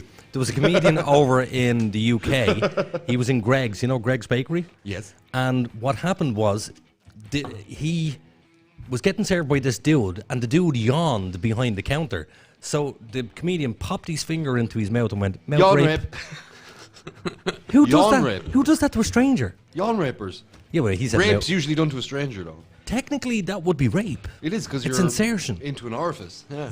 Ugh. So if I pinned you down and got your ear and went, yeah, motherfucker. That's rape. Really? Yeah, if you got off on it, it'd be rape. So if I was going, no, wait, which way is this? Yeah, motherfucker. I'm not left-handed. I was talking, I'm dying for a wank. I'm fucking dying for one. Do you know what? Genuinely, I haven't had one in about 2 weeks. 2 weeks? It's been about 2 weeks, yeah. And is that like some kind of like... Record? I was a 3 a day man. That's what I was. When I first met Aiden, he brought me into a sitting room. Oh, I this sat is down and was hilarious. like, oh, do you have a slug problem? Because there's all these like slug trails on the wall. He's like, nah, man, that's my wanking chair. You must be getting some fucking torque out of it. Oh, yeah, absolutely. But see, if you're right-handed, technically, every penis has a bend. Yes. If you're right-handed, Oh, it'll bend to the right. it'll bend to the left. Oh, yeah, and Because you're gripping keyhole it there and it bends that way. Yeah. So I'm a square toward that direction. So if Mine- I do this mid-podcast, you're fucked. Mine bends up. Up? Yeah. So you must be like... Back in on yourself. Really? Not back in myself, but like, that's over-exaggeration. But my wife is listening, so I'm going to stop talking. I was thinking that myself, actually. Yeah. I'm thinking of you now with a banana dick. No, it's not a banana dick. It's like a... So is yours to the is yours to the left or to the right? No, like that. I don't know, man. I don't know. Or is it perfectly straight? I'll measure it, and if I come on again, Let us know. Yeah. Let us know. Will we ask him? Oh, no. What? We got the story. The measuring the balls. No. Jesus, never again. We had a podcast where we all measured our nuts. There was a podcast 7. Which is, it's like, what's your man's name from Harry Potter? Oh, the platform 9 3/4. Like. No, your man from Harry Potter that you're not supposed to say his name. Voldemort. I've only started rewatching them there about 2 days ago. They're not bad. Do you know what? 1 brilliant, 2 alright, 3 shite, 4 brilliant. Yeah, I didn't mind the whole series. I sat down and kind of watched it all in one day and went, you know what? For years I thought Harry Potter was going to suck. It wasn't bad. It was okay. I don't mind them fantasy things. You like mushy shit anyway. I do. I love mushy shit. I love Lord of the Rings and all that. I have to watch the last 3 of them now and see what they're... You're not Lord of the Rings guys. That's my definition of a cure for insomnia. Or what was that new fucking thing that not new, but everybody was watching it on TV. Game of Thrones? Game of Thrones. Game of Thrones was the shit until season 8. Game of Thrones was just a cockfest. It was just flaccid dicks flopping around the place. There is it gets kind of borders on. And a removed dick. Yeah. And a removed penis. A removed penis? The guy gets gilded. Yeah, really? They have a eunuch, yeah. I did not know that. So do you get to see the... No, but you get to see everything around it. Like, but if they gave him a last ride... Oh, really? Yeah, they let him that was nice of them. Yeah, for all 30 seconds of it. What kind of series do you like? Or, you know? Oh, God. He likes shite TV, man. Yeah, I like a lot of documentaries. You like the ones where they're cops, they're all like looking at things. And no, I see, I like girly TV. No, it's not wrong with that. The only reason why I watch girly TV is because I'm quite a hard person. It's very difficult to make me cry. So every now and again, a human needs to cry. Yeah, definitely. They need to let it all out. So once a month, I will watch a TV show called 911. This is so shit. And it's about firefighters, police officers who are saving lives. And it's always fucking heartbreaking. There's always some fantasy poor bastard who, I don't care, some poor bastard who dies and you're like, oh, that's so sad. Yeah. And is this like a documentary or is No, this is fake shit. This is like Charleville cheese, man. Oh yeah. This is pure cheddar, like.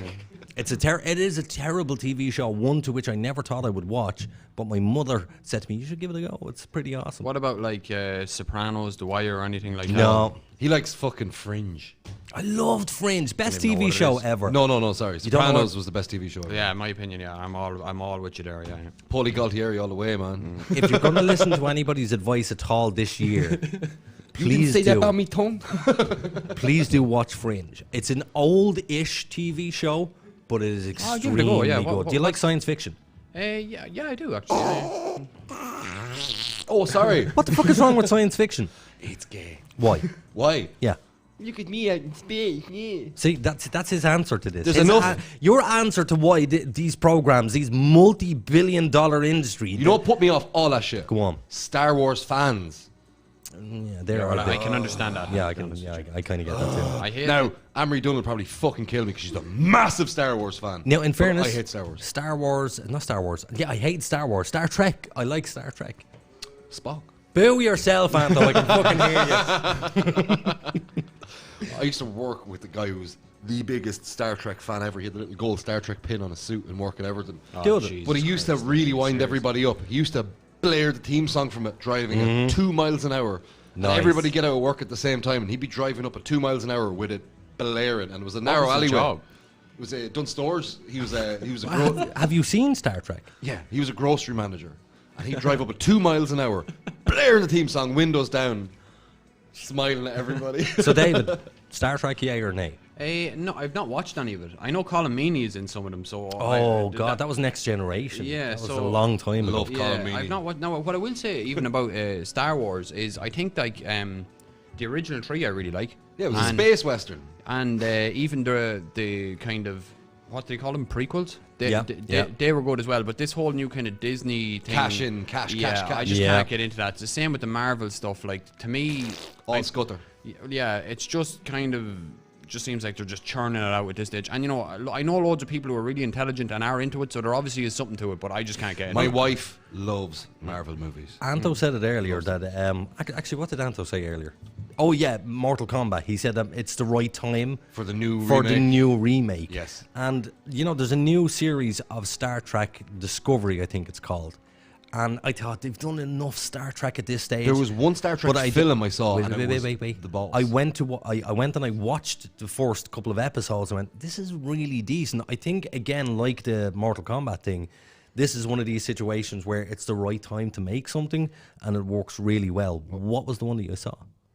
The movie that was The Boss. Was it a new movie? No, Patrick Stewart was in it, and there's a scene where he's driving like a dune buggy and they're getting chased and shot at. There's loads of action in it. Really? Really Patrick dark. Stewart. Yeah. So it's an old one. Yeah, it's a movie. I think it was his last movie. Well, you know who Patrick Stewart is. Of course, yeah. So you know that Classic Patrick actor. Stewart is back in Star Trek. Oh. Yeah, it's on Netflix. It's called Picard. My favorite thing with him was when he was in Family Guy. Oh, Bullock. Wow. In Family Guy. What a Hilarious. character, man. So good. Actually, he did a TV show. Patrick Stewart did a TV show last year or maybe the year before, where he was the character from Family Guy. So he was the crazy, drug-addicted, lunatic, drinking all the time, having sex with many women. Am I interrupting your texting? No, I'm just making a Snapchat for Katie. She can't see it. Why? Why can't she say I it? don't know. She keeps telling me she can't find it on any platform. YouTube. Said it. No. So are we just kind of chatting to one another here, then? Yeah, That's probably. That's what podcasts are, really. It's all being recorded, so it's at a later stage. Just upload that shit. This is our rest period because we don't have to put any work into the show. We're putting all the work into the studio. We were joking about it during the week. I think Ash brought it up. There's going to be just a really fabulous studio with no content. No content. No. But we actually did. We did really good at the start. Because we put effort in, and we had a full team of dedicated people working on it, and then it fell to shit. No. In fairness, though, when they say we put effort in, who? We actually researched stuff and had topics prepared. Anybody who was talking. No. You're going to fall right off that edge, by the way. You're precariously close. Can't wait for the new chairs. That don't roll? That don't roll or recline. That doesn't have to recline. Just put the button in. That's what I was trying to do, and I dropped my height, and I was like, I'm going to leave it alone. Leave it alone. Do you want to sing us a tune?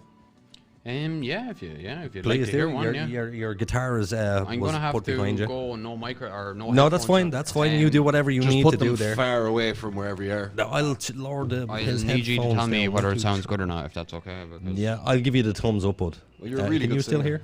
Well, I'm not a great guitarist at all. You can't hear anything? No. Oh, that must have been the wrong. Oh, there we go. Yeah. Okay. Right. So we have David Pigeon in the studio. He's just getting set up at the moment. He's going to sing us a lovely Trying to song. move the mics for him. I will walk around the front when he starts to play. Yeah. Actually, I'll walk around the front. Yeah. You do it. Yeah, I'm gonna have to do a bit of adjusting here, I think. You adjust away. Is he mic 4 for the other one? Bring mic 3 to the guitar and give him mic 4. Yeah, so what we're going to do is we're going to put this Super down professional, guys. Yeah. for your guitar. Give her an old thrum there. And this is for your singing.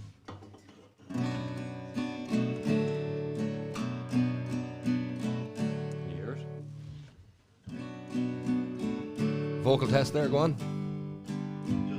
1 2 1 2, mate. Yeah. Yep. Right, so I'll just play a tune then, if that's all right, yeah. Yeah. Just one of my own ones. It's called Inferno. Thanks. It's not going to be like that, though.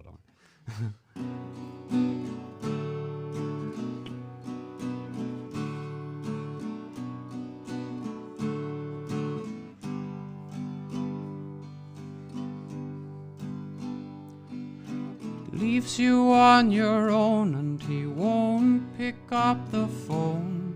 You're gonna feel low today. The ever-present whisper, the inconvenient picture, it's in every word you say. The feeling comes down and surrounds you. The cure is the cancer. There's nothing in your smile, it's been such a long while We didn't wanna find you this way. We can smell it on your skin. We know just where you've been, and seeing you has ruined our day. The she-wolf is here, and she will hound you.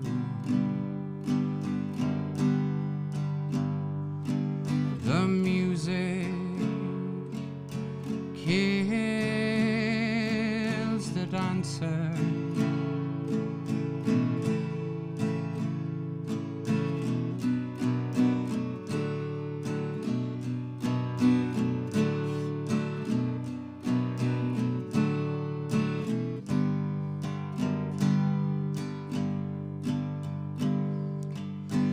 Eyes are raw and wild, but I knew you as a child, and you are not as you were then.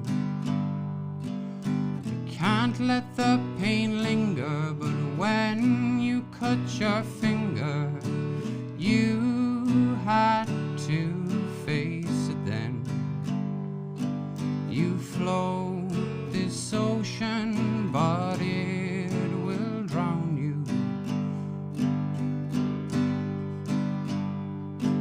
The question is the answer.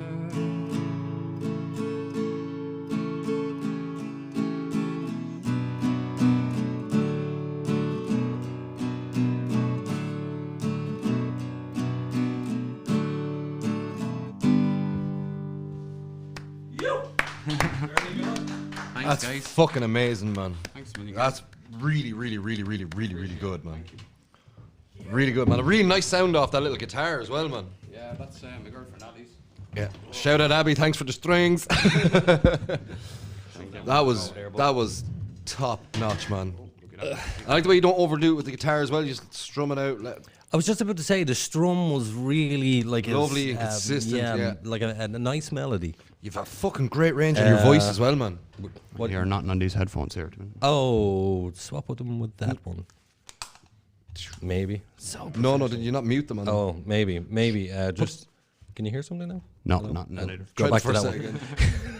Sorry. Excuse me. Sorry. Listen, 3 weeks, guys. 3 weeks, yeah.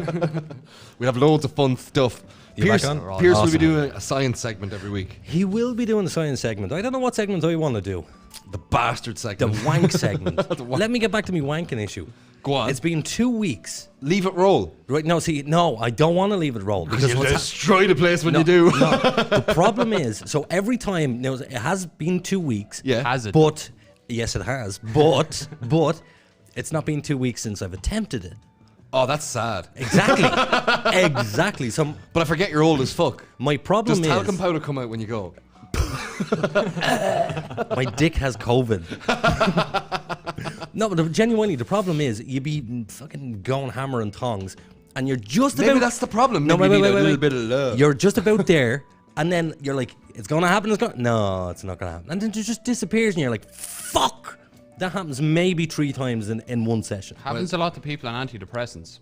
Don't know. Yeah. Very good. Your meds are antidepressants as well. Yes, amitriptyline is an antidepressant. But I'm on them years. But the thing is, also, I'm 40. Yes. Maybe it's just that The age. libido's starting to... Does it happen? Yes, it fucking does. But not at 40, man. You're Oh, only, yeah, exactly. you're You know, I've heard the best joke I've ever heard on, not Whose Lines Could be because anyway. you're dying. Could be. Mock the Week.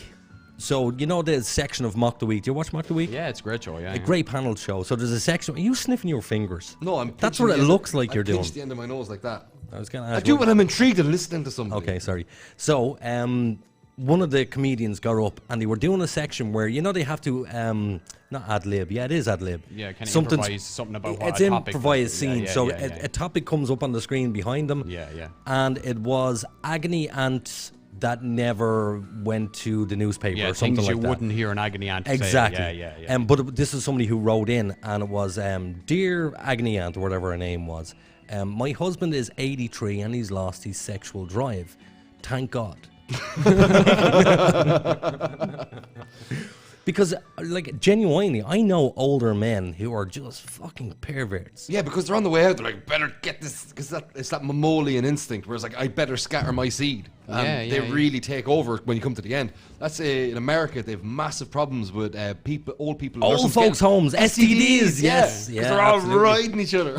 Yeah, another thing about that, my mother actually, she's a carer for older people, and obviously I'm not going to name anything, but like she was saying dirty old Seamus over there in Oldcastle.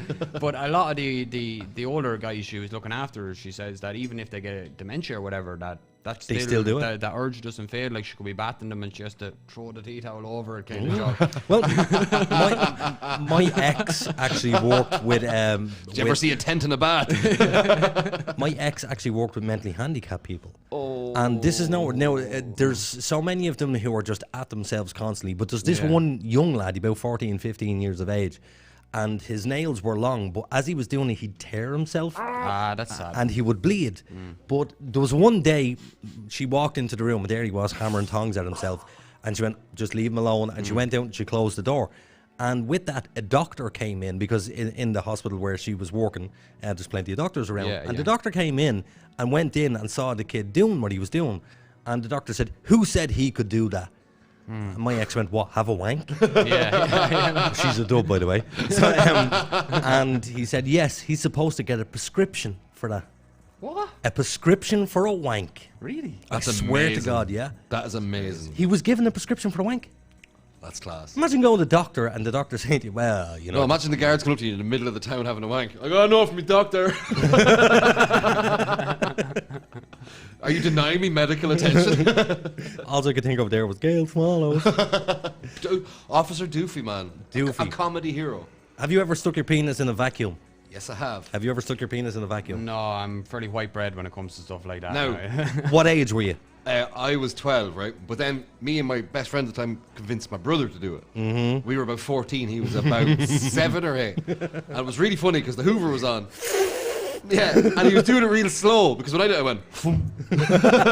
What sort of a Hoover? A Henry now or no, a Dyson? it was actually Henrietta. Hoover, a Hoover brand Hoover. Yeah, okay, yeah. And I probably know my old parents, they probably still have this Hoover sitting in the back hall of the house. Not Sorry, anymore. man. Pegging it out tonight now. Sorry, man. You dirty Jezebel. But he went like. It like vibrated like a reed. That's exactly what happened with me. And a scream out of him. And he also stuck his dick to an electric fence. Why? Because he didn't. You convinced him to. We convinced him to. Yeah, and he like literally stuck it to. No, who was this? My youngest brother Joe. It wasn't George. Jesus, no. Okay, so No. George had more sense. George would be the most crafty of the lot. I don't think I've met Joe. No, Gent. do you know him? Yeah, he's going out with a girl from Ballynagores. Yes, Yeah, that was yeah. Charlene. What age is he? 25. Oh, so he's 26. Could be. Well, you're 30 now, yeah. 31. Oh, you're an old man. You're I'm only on- 9 years behind me. I'm in my cunt decline face. already, man. You'll be burying me. You know what, like when you think about like footballers, I'm not really into the soccer anymore myself, but like with the Gaelic footballers, like if they're 31 now, they're getting ready to retire. Like, Yeah. it's mad. Like even That's 20 crazy. Like I'm 26. If I was 26 now and I was like playing for like say a mid-range club or whatever, to be saying, oh, he's past it now. He's not going to make it. But even you know in what I mean? fighting in MMA, like Yeah, you yeah. have a very short window for a career. Did you see the fighter in the MMA? I don't know how old this news story is, but it was sent on to me. My mother sent it on to me. Go on. It was the transgender Woman. male to female Crack that woman's skull in. that literally cracked her skull and was proud of it and said it was one of the best fights it ever had. So this was a Male to trans female. woman who was a man before. A man before and then Yeah. went in to fight a woman in an MMA fight. in an MMA fight. Within Now, a year of transitioning. a man has bigger bone density, faster, stronger. I mean, these Yeah. are just the things that men have. Women are better at other things. We're good, that's better. actually, it sounds dangerous. Yeah, yeah. see, Super I- dangerous. It's not fair on the women because No. the problem is women's MMA is starting to take off, and it used to be but now when you watch the women's fights, they're nearly fucking better than the men. Really? Oh I've my- never watched one. Rose Namajunas, man. Oh my god. Oh, yeah, actually, Fucking murderer. who was the big one? The big MMA female star, big one.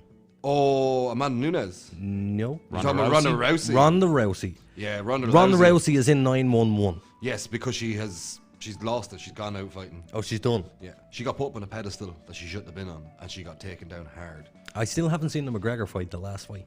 It was a really good fight, and he was beat fair and fucking square. But I believe he went after the fight fair and square. Oh, Okay. 100%. And That's a total fucking U-turn. And he donated $500,000 to his charity. No. Yeah, fighting for the. How much did he get for it? To fight? 8 million. Can you please stop pulling out of your dick while It's you're not sitting pulling. here? It's a pinch and roll. Why? Because I get itchy balls. Has to be done. Well, My balls are still useful. I I'm thought, working. I thought it was the end of your flute that you were doing. No. Balls, man. I don't scratch my dick. I just want to say when you're talking about MMA or any combat sports, boxing or anything, I'm just not going to get into it because my brother is like the biggest expert I've ever met on any sort of sport. Oh, if you say it, he'll be on top of correct you. you. Yeah, do you know what I mean? We'd be in the shed having a smoke there in a couple of days, and he'd just be like, "What were you on about the other night there in that show?" You know, so. Well, say, look, I'll fight you for it. So do you watch it at all yourself? I like to watch boxing, and I like to watch the kind of classic fights as well, especially like, you know what I mean? All them old Mike Tyson fights, man. Joe Frazier for me is like just the most entertaining boxer ever to watch, like, and I like to watch that stuff. But I really kind of take my brother's guidance on it. He's 2 years younger than me, but he is fanatical about it. I've never met anybody in my life. Does he train? Yeah, he does. Yeah, he trains in Muay Thai and kickboxing, and he's more kind of into the theory of the sport than kind of competing in it. You know what I mean? But it's an art form. Yeah, it is, and you know, I wouldn't have thought so beforehand, but through talking to him about it and everything, I've kind of realized, like, you know, you'd always hear that cliche about boxing being the sweet science and everything. It really is, like. See, I don't understand the game. I don't. See, boxing. Don't get it. Just stand up. It's just your hands. No biting, no kicking, no howling. I get that. Whereas MMA used to be no holds barred, but they had to change a few things along the way to save a couple of lives. Yeah, but I just don't enjoy contact sports. That That includes rugby or. I wouldn't get in a fight. I'd try and avoid a fight if I was going to get into one. But man, do I love You watching like other watching people. Yeah, I do like watching it myself. You know what this asshole made me do one night? This piece of shit, this scumbag here. One night he came down to the house and he said to me, "Oh, let's go on to crazyshit.com." And there was crazyshit.com is a place. The armpit of the internet. It's just a disgusting place. Don't go there. Don't please. go there. It's an awful place to be. He shows me this video of a man who gets literally knocked out unconscious, and he lands on his face on the ground. And then the guy walks around the back of him. The guy's like a starfish on the ground and grabs this arm and snaps it, pulls it back, breaks that arm, breaks that arm, breaks that leg, and then kicks him to death. Yep. Nah, that's why you don't rape children. Fuck that. No. He wasn't a rapist. He was a rapist. That was. You read that? It's in the description of the video. I never read the video. All I could see was a man being. That guy raped his. Folded up. That guy raped your man's 5-year-old son. Oh, I didn't know that. That's why he got that baiting. I know, yeah, but at the same time, like, is that really the best way to deal with someone like that? Yes. Thank you very much. Child rapists. Thank you. I think they're the only time I'd allow Prison. carte blanche to somebody. But would it not be better to bring that man into court, have him up in front of a jury? Oh, and he of get his 4 peers? years for it or something. Well, no, he definitely wouldn't get 4 years. You know, this is another thing that happens in Ireland. If you look under any article about anybody who avoids jail for anything, there's like 150-year-old women, lock them up, lock them up. Like, how big do they think the fucking prisons are? Do you know what I mean? Like, but now if you got all the TV license people out of the way, maybe there'd be some room for real criminals. Let me ask you. Let's ask you a question. What do you think the minimum sentence should be for somebody who was caught molesting or sexually abusing a child? Minimum sentence. 20 years. So the charge is that they have caught in the act, molested a child. Yeah, and they've been charged with that. I don't know. I'm not trained in legal law or whatever. I'd say 15, 20 years. Yeah, I would be looking at something like that. Yeah, at least 15 anyway. A lifetime's worth. What would you say? As long as fucking humanly possible to put them in there, man. Yeah, but see, I'd say what is it? It's 80 20, 25 years. It's 80,000 a year, is it, for one prisoner? Yeah, that's why I'm saying it's easier just to kill them. I know it's cheaper to kill them, but we can't turn into the you dogs. See, there's a lot of complex situations where, like, I'm talking red-handed caught in the act. Okay, well, let me put it to you this way, right? So, say there's a situation where a man is caught molesting, say, a 16-year-old girl. And that 16-year-old girl and this man who's, say, maybe anything, an adult age, has, the two of them have had kind of a relationship beforehand, you know, and she was... As in he groomed her? Yeah, as in, yeah, but, like, do you know what I mean? Would you say that fella needs 15 years? Yep. The same... No, I'm not saying that. But see, there's a different thing when someone's just about old enough. The problem I have with the whole people who are under the age of consent is did grooming take place? I think grooming is a massive and it nearly offense. always does. And I just want to go on record here. I'm not saying that, you know. Yeah, you're not. No, we're just talking Oh, about. don't worry, dude. We've had this conversation how many times on this show? I'm just playing devil's advocate. I'm not saying. No, that we've had this. That's all we do here. You support my opinion, which is if I'll give you. Got me lighter, lad? Well, not me. It's probably me. No, it ain't me. We've somebody other than Richie that steals lighters in the studio. It's actually not me. No, not me either. So go screw yourself, Richie. I don't know where it is. Yeah, we were having an argument. It was a couple of weeks ago. We were talking about there was a woman who lived. I don't know where it was. Galway, Mayo, somewhere like that. Was the west of Ireland. And she found out that a convicted paedophile, had moved into her area. Oh, yeah. So she went up to his house, and he had been convicted. He was out of prison. He was so-called reformed, and good shot. Good, yeah. Do you ever heard? She knocked at his door. He opened the door. She got a knife. Stab. Yeah. Stabbed the guy to death. He died. Yeah. She got away with it. She Yeah, didn't do any prison time. Now, as I said to him, my point with that is, she's a murderer. I don't care who she murdered, she's still a murderer. And we equally don't need someone like her in society as we don't need him in society. I would 100% agree with you there. Yeah. And would you say an executioner is still a murderer? No, but I don't agree with an executioner is carrying out the. Yes, it is murder. Yeah. I don't agree with capital punishment in any situation. So About time we got somebody on the show that supports my opinions. Yeah, no, I'd be all for capital punishment in certain circumstances. But why though? Because it's never proven to be a deterrent. So do you think that? No, it's not. I'm not talking about deterrent. I'm talking about get rid of the bad stuff, as in cut it out. No, not revenge. As in, we all live in a society where everybody has to have some level of manners towards everybody else.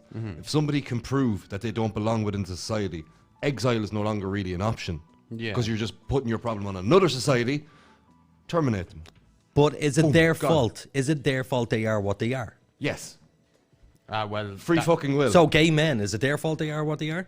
Straight men, is it your fault you're straight? How dare you be fucking straight? Yeah.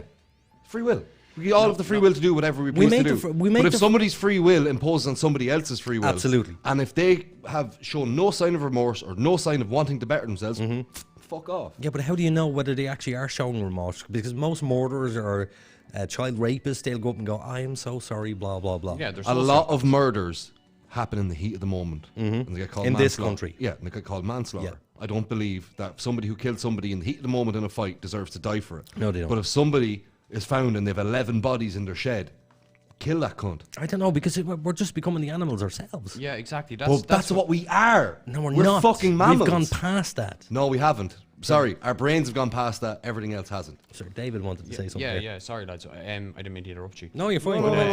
The thing about capital punishment for me is, what you say when you support capital punishment is that people deserve to die for killing another person, and for me that just seems kind of a crazy thing, because you yourself are punishing that person for the crime they've committed by committing that crime yourself. What about the dudes who were hung after the Nuremberg trials? Do you not think that those guys that's mass murderers, do you not think that they deserve to die? Why would you let them live and breathe free air like the rest of us? Well, that is actually kind of a slightly different thing to capital punishment, because the Nuremberg trials are technically court-martials in a military sense. Do you know what I mean? And those people are being convicted of crimes against humanity and genocide. What about all the boys that were shot for desertion? No, they should definitely not have been shot for desertion. But that's what they did, because they had to, because if somebody could desert and get away with it, everybody would have deserted and got away with it. Because nobody wanted to be there fighting a war. But that's proven not to be true, because you're not shot for desertion now. No, but you used to be. There was just, how many people were shot for desertion before? I know, but it didn't prove any sort of a deterrent to people deserting the army. Less people desert now in combat situations when they're not shot for it. I appreciate this guy. Yeah.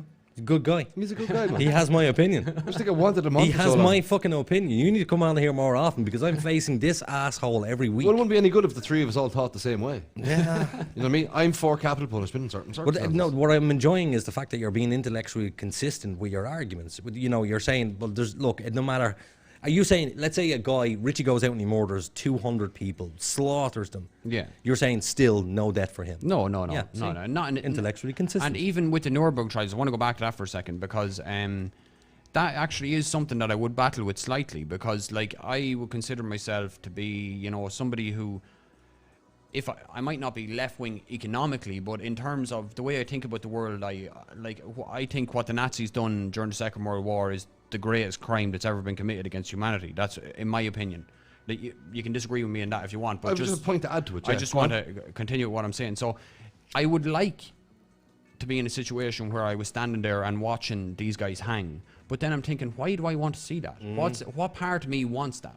Do you know There's what I a mean? part in all of us that wants that. Yeah, but it's the same part of me that made those people commit the crimes in the first place. Yeah, Do you absolutely know what I mean? it is. It comes from the same place, Yeah, which is a place of anger and hate. The reptile part of your brain. Yeah, Yeah, anger and hate. And nothing good comes from anger and hate. Nothing good comes from it. Angry wanks. I must, there. Actually, no. I'll try it when I go home. I'll try to get really angry. But I have got angry, and it just doesn't do what it's supposed to do. Put it this way, if you've a piece of shit guy, right? Sorry, boys, I just need it. Keeps, go ahead. Keeps drink driving, keeps causing massive car accidents, has hurt loads of people, and will continue to do so. Prison. Okay. Guy goes out, keeps getting drunk. Every time he gets drunk, he gets into a fight and kills somebody. Prison. What else do you want us to do with them? I don't know. I think it's more humane to kill someone than lock them in a box for the rest of their life. Is it? Yeah. To take someone's life? There was a guy, it was a very famous case, he pleaded for the death sentence instead of a life sentence. I did, yeah. He know was it. an assistant to an armed robbery. Mm-hmm. And he pleaded with the judge for the death sentence. Yeah, that was recently on Netflix, wasn't it? But another thing that's undeniable about capital punishment is it rules out the possibility of that person being proven innocent in the future. No, And that has it happened. rules out reform and everything, yeah. Not I'm not talking about the American sense where you could be on fucking death row and you didn't do anything wrong. Yeah, but you know, like, there has been several people executed throughout the history of the world who have been proven to be innocent after their execution. Yeah, after the fact, yeah. And I think that in itself, to me anyway, is enough. And you know, Well, I interviewed a guy called Nick Yaris. Do you remember me talking about Nick?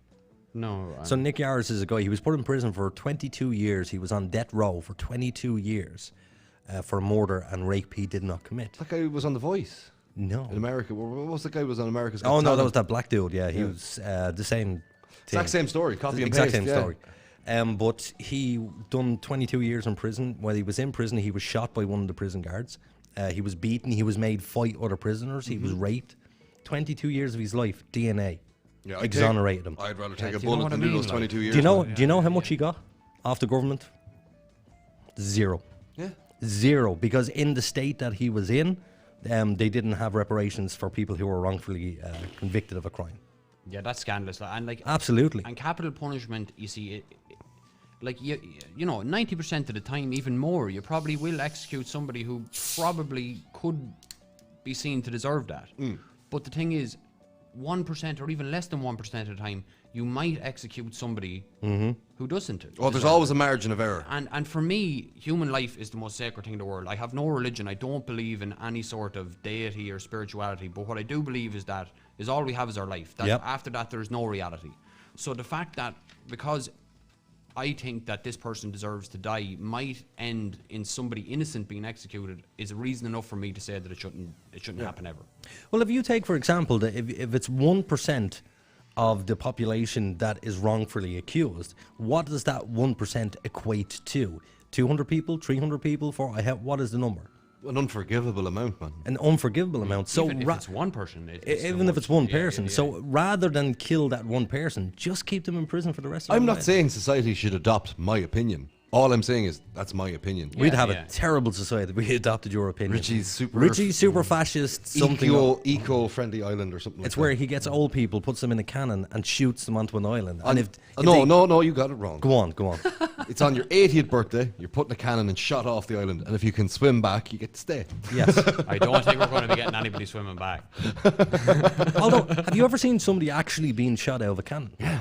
They done it on America's Got Talent. It's a real thing. I thought it was a joke. How did they not... It must be spring-loaded. That's what I thought. Yeah.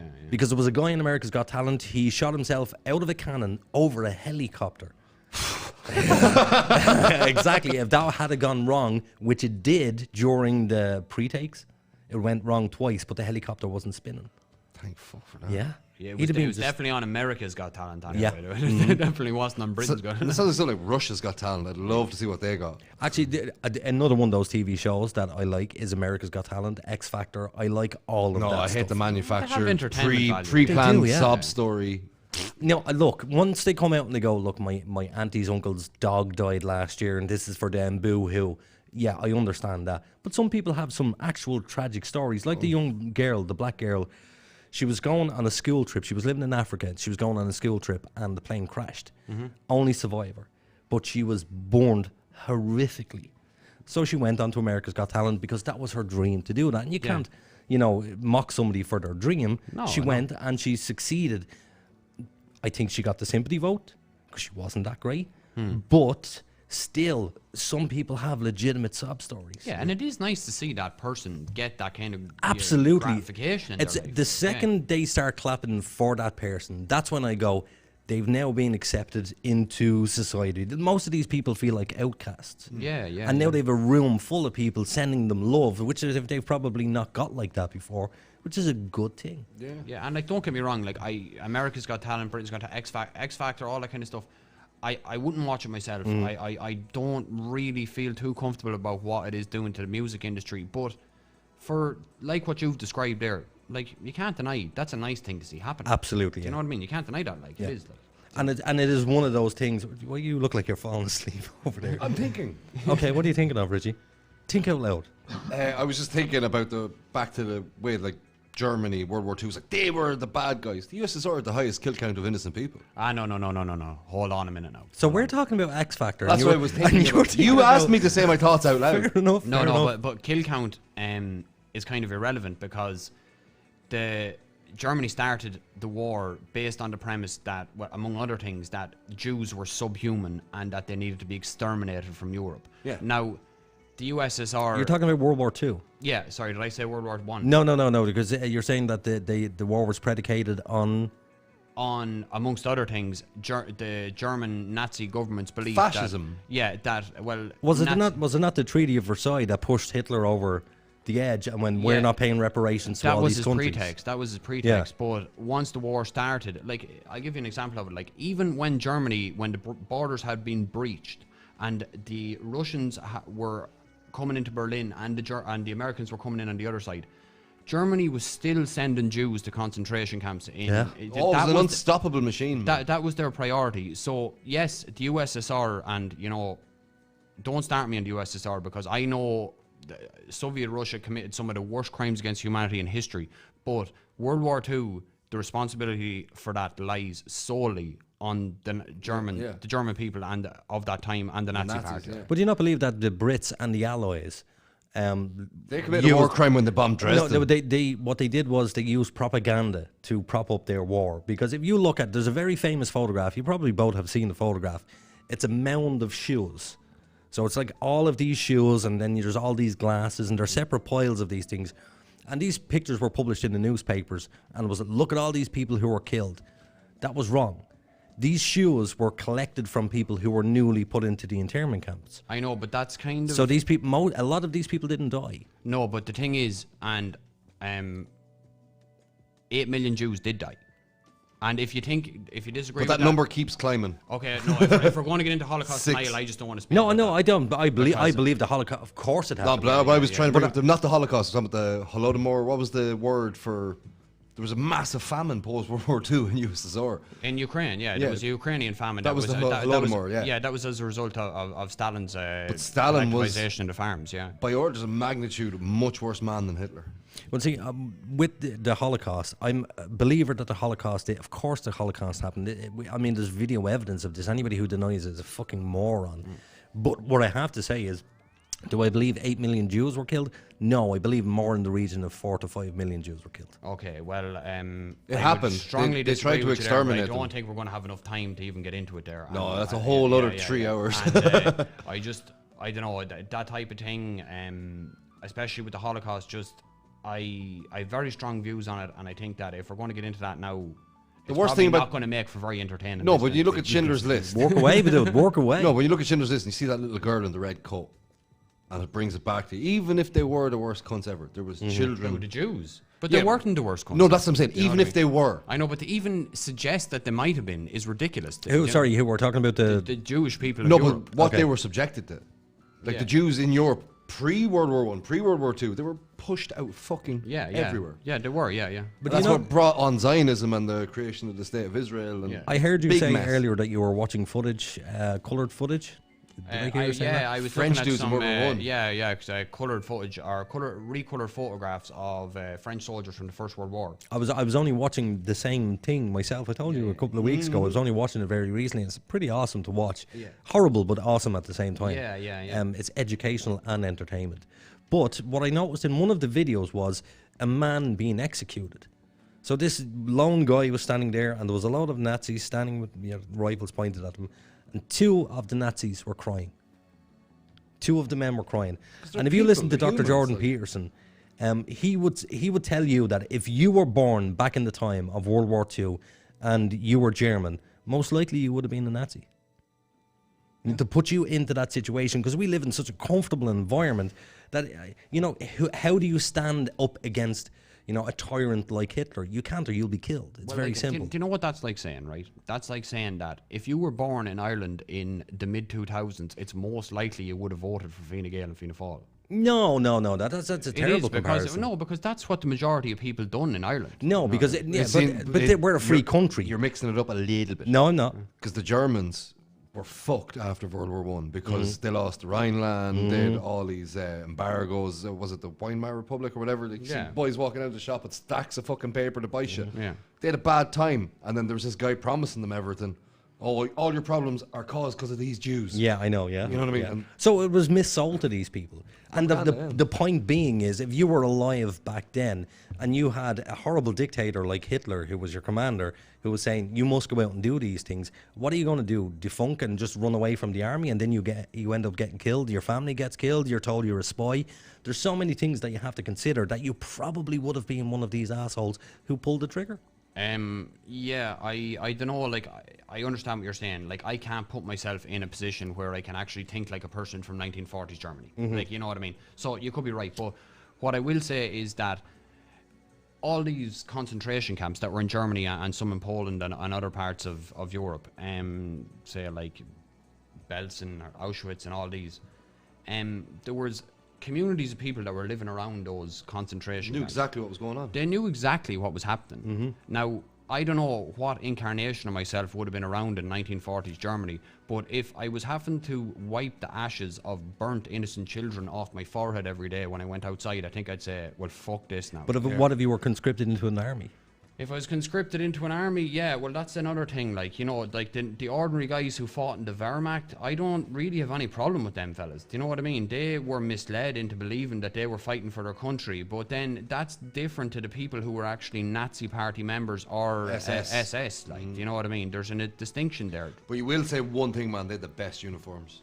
The SS, Hugo they Boss, had man. cool, yeah. They were sharp enough now. Sharp looking motherfuckers, like. What was that movie that Brad Pitt was in? Inglourious Bastards. Inglourious Bastards. Have you seen Inglourious Yeah, it's Bastards? a great film, yeah. It is an awesome movie. What is the bad guy's name? He is an excellent actor. Christoph Waltz. Christoph Waltz. Yeah, Christoph Waltz. The Jew Hunter. Yeah. He was in Django Unchained. Amazing again. Another fantastic. I love Tarantino films. Has he been in anything that's not a Tarantino No. film? Yes, he has. Has he? Yeah, No. Christoph Waltz has been in loads of fucking films. Okay, give me a movie. I don't know him. There you go. Lots of them are not in our language. I know. Oh, of course, yes. Yeah, I of know course. that the first time I seen him was in that Inglourious Bastards, and you know the first scene of it where he's in the house drinking the milk. Yes, yeah, brilliant, yeah. like, So tense, man. But I'd like to see I'm more. trying to remember what happened to that scene. He was sitting at the table. He was talking to the father. He knew he was hiding Jews under the kitchen floor. What they were under the floor. And he was basically, he proposed to him that, well, if you want your family to be safe, aka we're going to gang rape all your daughters. And am I remembering it right then when they were brought outside to be executed? They ran off. They ran off. One and of them he ran shot off. them. Yeah, he shot her with a handgun out the window. He tried, and she got too far and says, oh, I'll get you later. Yeah. And what I love about that was the fact that he let that one chick off. She wound up killing him in the end and ruining That's everything. correct, yes. Same as in Saving Private Ryan, where he's like, oh, we'll let this guy go. No, your man's like, fuck Hitler, Mickey Mouse, la la la, let him go. He's the guy that shoots Tom Hanks. You know what's an interesting thing about Saving Private Ryan? It's kind of a meme fact now, so everyone knows it. But you know when they take the beach at D-Day, and there's these two guys surrendering to them, and they're like, ah, la la la la, sorry, and they shoot them. What those guys are actually saying is in Czech, and they're saying, we're conscripts, we're not Nazis, please take us prisoner, we didn't want to be here. That's what they're actually saying at the time, and the two boys were just like, oh, we watched for supper. Yeah. So that's crazy. I never knew that. Never. Did you know? Did you know he just actually, won? we have 15 minutes left, so before we wrap up, I'm going to ask him. So normally when we bring somebody onto the show, we ask them to tell us. Now, you don't have to take part. You can say fuck off if you like. He just did it. The embarrassing story. Oh, yes. So we've had so many crackers of embarrassing stories where people come on and they'll tell us their most embarrassing story. We've had one where a guy was on an aeroplane and jacking off or something. He got caught trying to join the Mile High Club, and then when he sat back down in his chair, he opened a bottle of 7-Up and destroyed the woman sitting beside him and the other person sitting the other side of him. Yes, and then there was Gary Cunningham. Locked in the back Face like a painter's radio. Yeah, his dad was a painter, and he was riding this chick in the back of his dad's van, and then he fell asleep, and then his dad got in the van the next morning. And went to work. Went to work with the two of them stuck in the back of the van, pulls up at the building site, opens it, and there's him and this chick. So, have you any embarrassing stories? Well, I don't know if it's going to compete with that, but I'll give you one. Go on, please. Okay, so I lived in Galway for a long time. I had a lot of great friends up there in Galway, and Cans at the arch, baby. Yeah, you know yourself. And I was staying in one of these friends' houses, and I hadn't met his roommates before, so met a couple of them, you know, said hello, met this girl, I can't remember what her name was, but she was like this German girl, you know, kind of all, you know, like a real prim and proper kind of girl, like. And I was talking to her, I was like, oh, what do you do? She's like, I work in one of the shops in town. And I was like, all right, that's grand. So me and my friend, we went out drinking in Galway, and we maybe consumed some other substances as well, you know. And Galway life. Yeah, so was drinking, ended up just like, I was like, I couldn't find his apartment then. I was like, I'm just going to lie down somewhere in town here and just fall asleep. Like, yeah. You know what I mean? It was like, so I was outside the Tommy Hilfiger shop there. So I was like, sure, I'll keep here for an hour or two, like, you know what I mean? So I ended up sleeping there until the morning. So I wake up in the morning, then there's somebody kicking me, and it's like, come on, get up. And I look down, and it's like, oh God. So I'm after pissing myself there. Nice. A Tommy Hilfiger, and I was like, oh God, I'm so sorry. Turn around. It's your man's house. Your man's house, mate. Your one. And she was right. Dave, it is. I was like, oh. She got up and legged it away with her, like walking like a cowboy, drowned in piss. So you ended up at the house. I'd met this girl earlier in the day. She was his housemate. It turned out she was a manager in the Tommy Hilfiger shop. I fell asleep out of it. So I just woke up in the morning, drowned in piss. So I'm assuming that relationship went nowhere. Well, it wasn't a relationship now, in fairness. But, just a very embarrassing story. It was just embarrassing to wake up. This person who I'd met earlier in the day as a respectable citizen had now found me covered in piss, lying in the doorway of the place she worked. Nice. But That's the Irish way.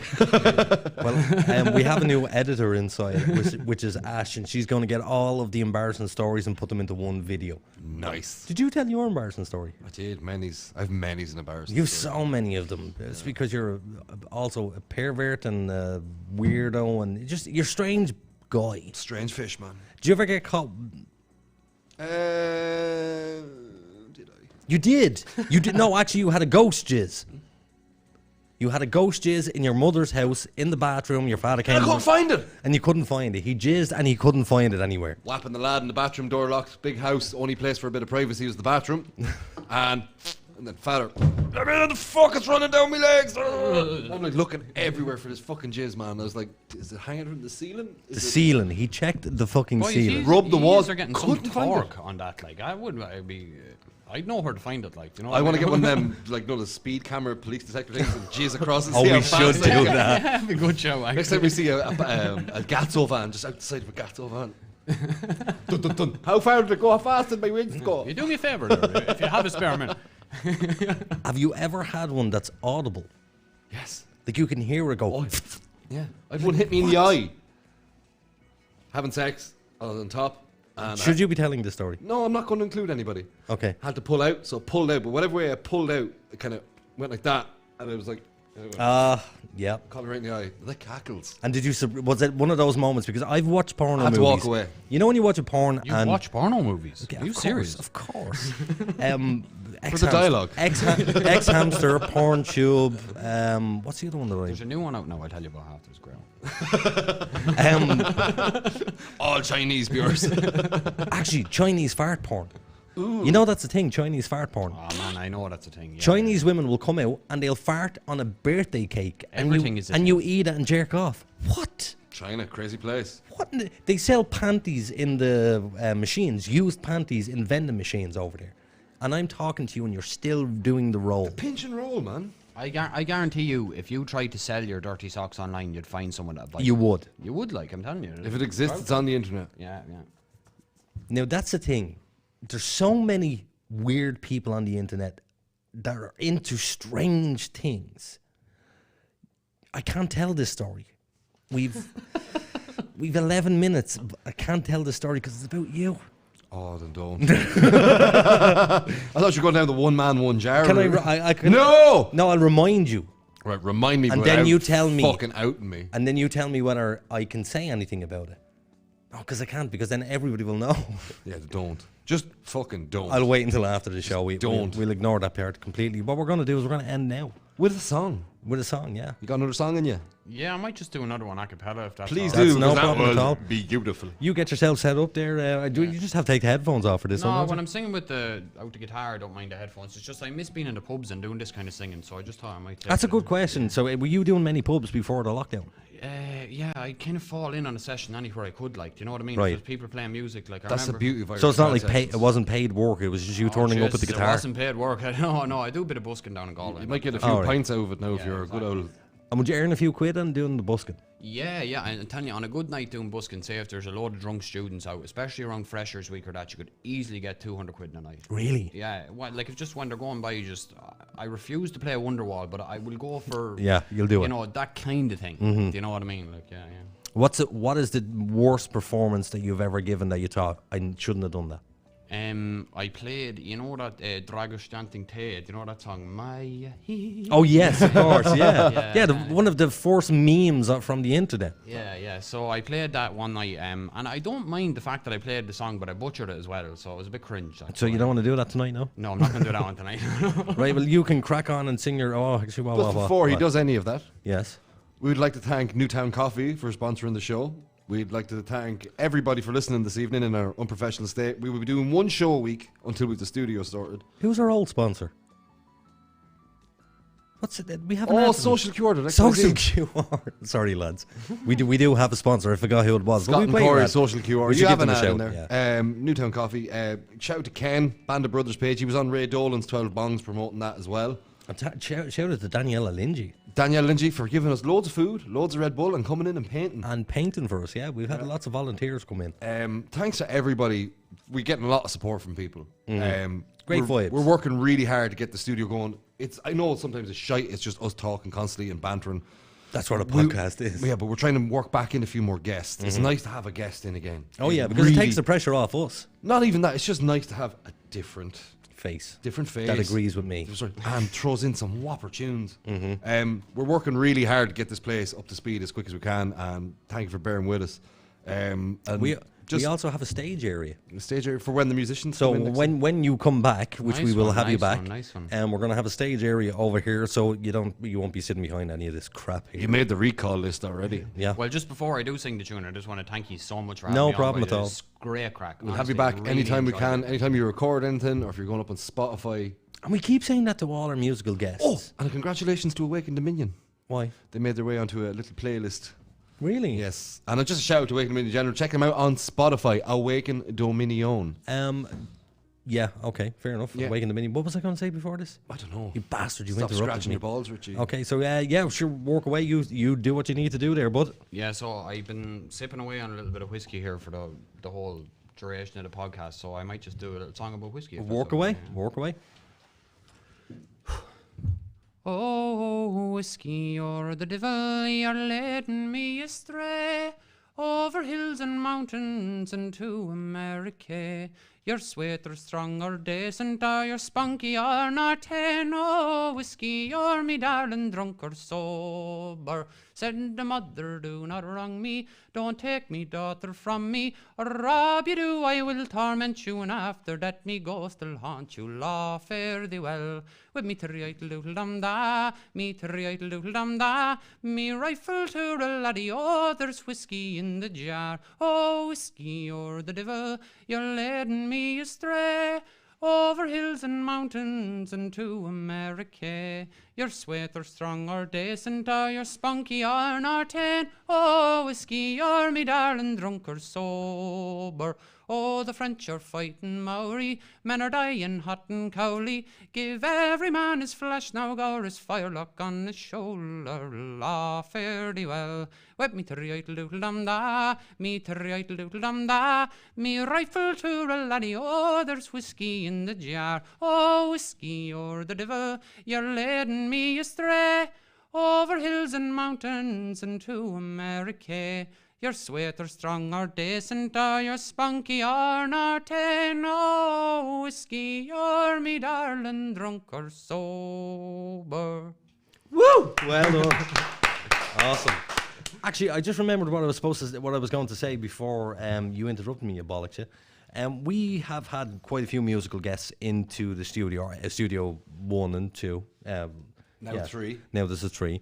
But we've offered them the place that if you ever need somewhere to record music professionally, come down. This place is open. You know what? I really appreciate that, and I like the buzz off you. It's really easy to relax around you and have a chat with you. And I think that because we're not cunts. I think I could be creative in your company. Work away, work away. I appreciate that, lads. Thanks Now, very much. do you have another one in you there, lad? I don't know. Do I? Yeah. Do you? Now it's up to him. That's why I said, do you have another one in you, have lad? to. Let me think now. Yeah, I wasn't prepared for another one now, but yeah, right, sure, I'll do one more if yeah, please do. Please do, because what we'll actually do is we cut these videos and we'll release you doing the singing on your own. Thanks, man. So you'll we'll send it over to you. You can share on YouTube. Work away. Thanks. The old ways are changing, you cannot deny. The day of the traveller is over. There's nowhere to go and there's nowhere to bide. So farewell to the life of the rover. Goodbye to the tent and the old caravan, to the tinker, the gypsy, the travelling man, and goodbye to the 30-foot trailer. Farewell to the fields where we sweated and toiled, the reins and the harness are idle.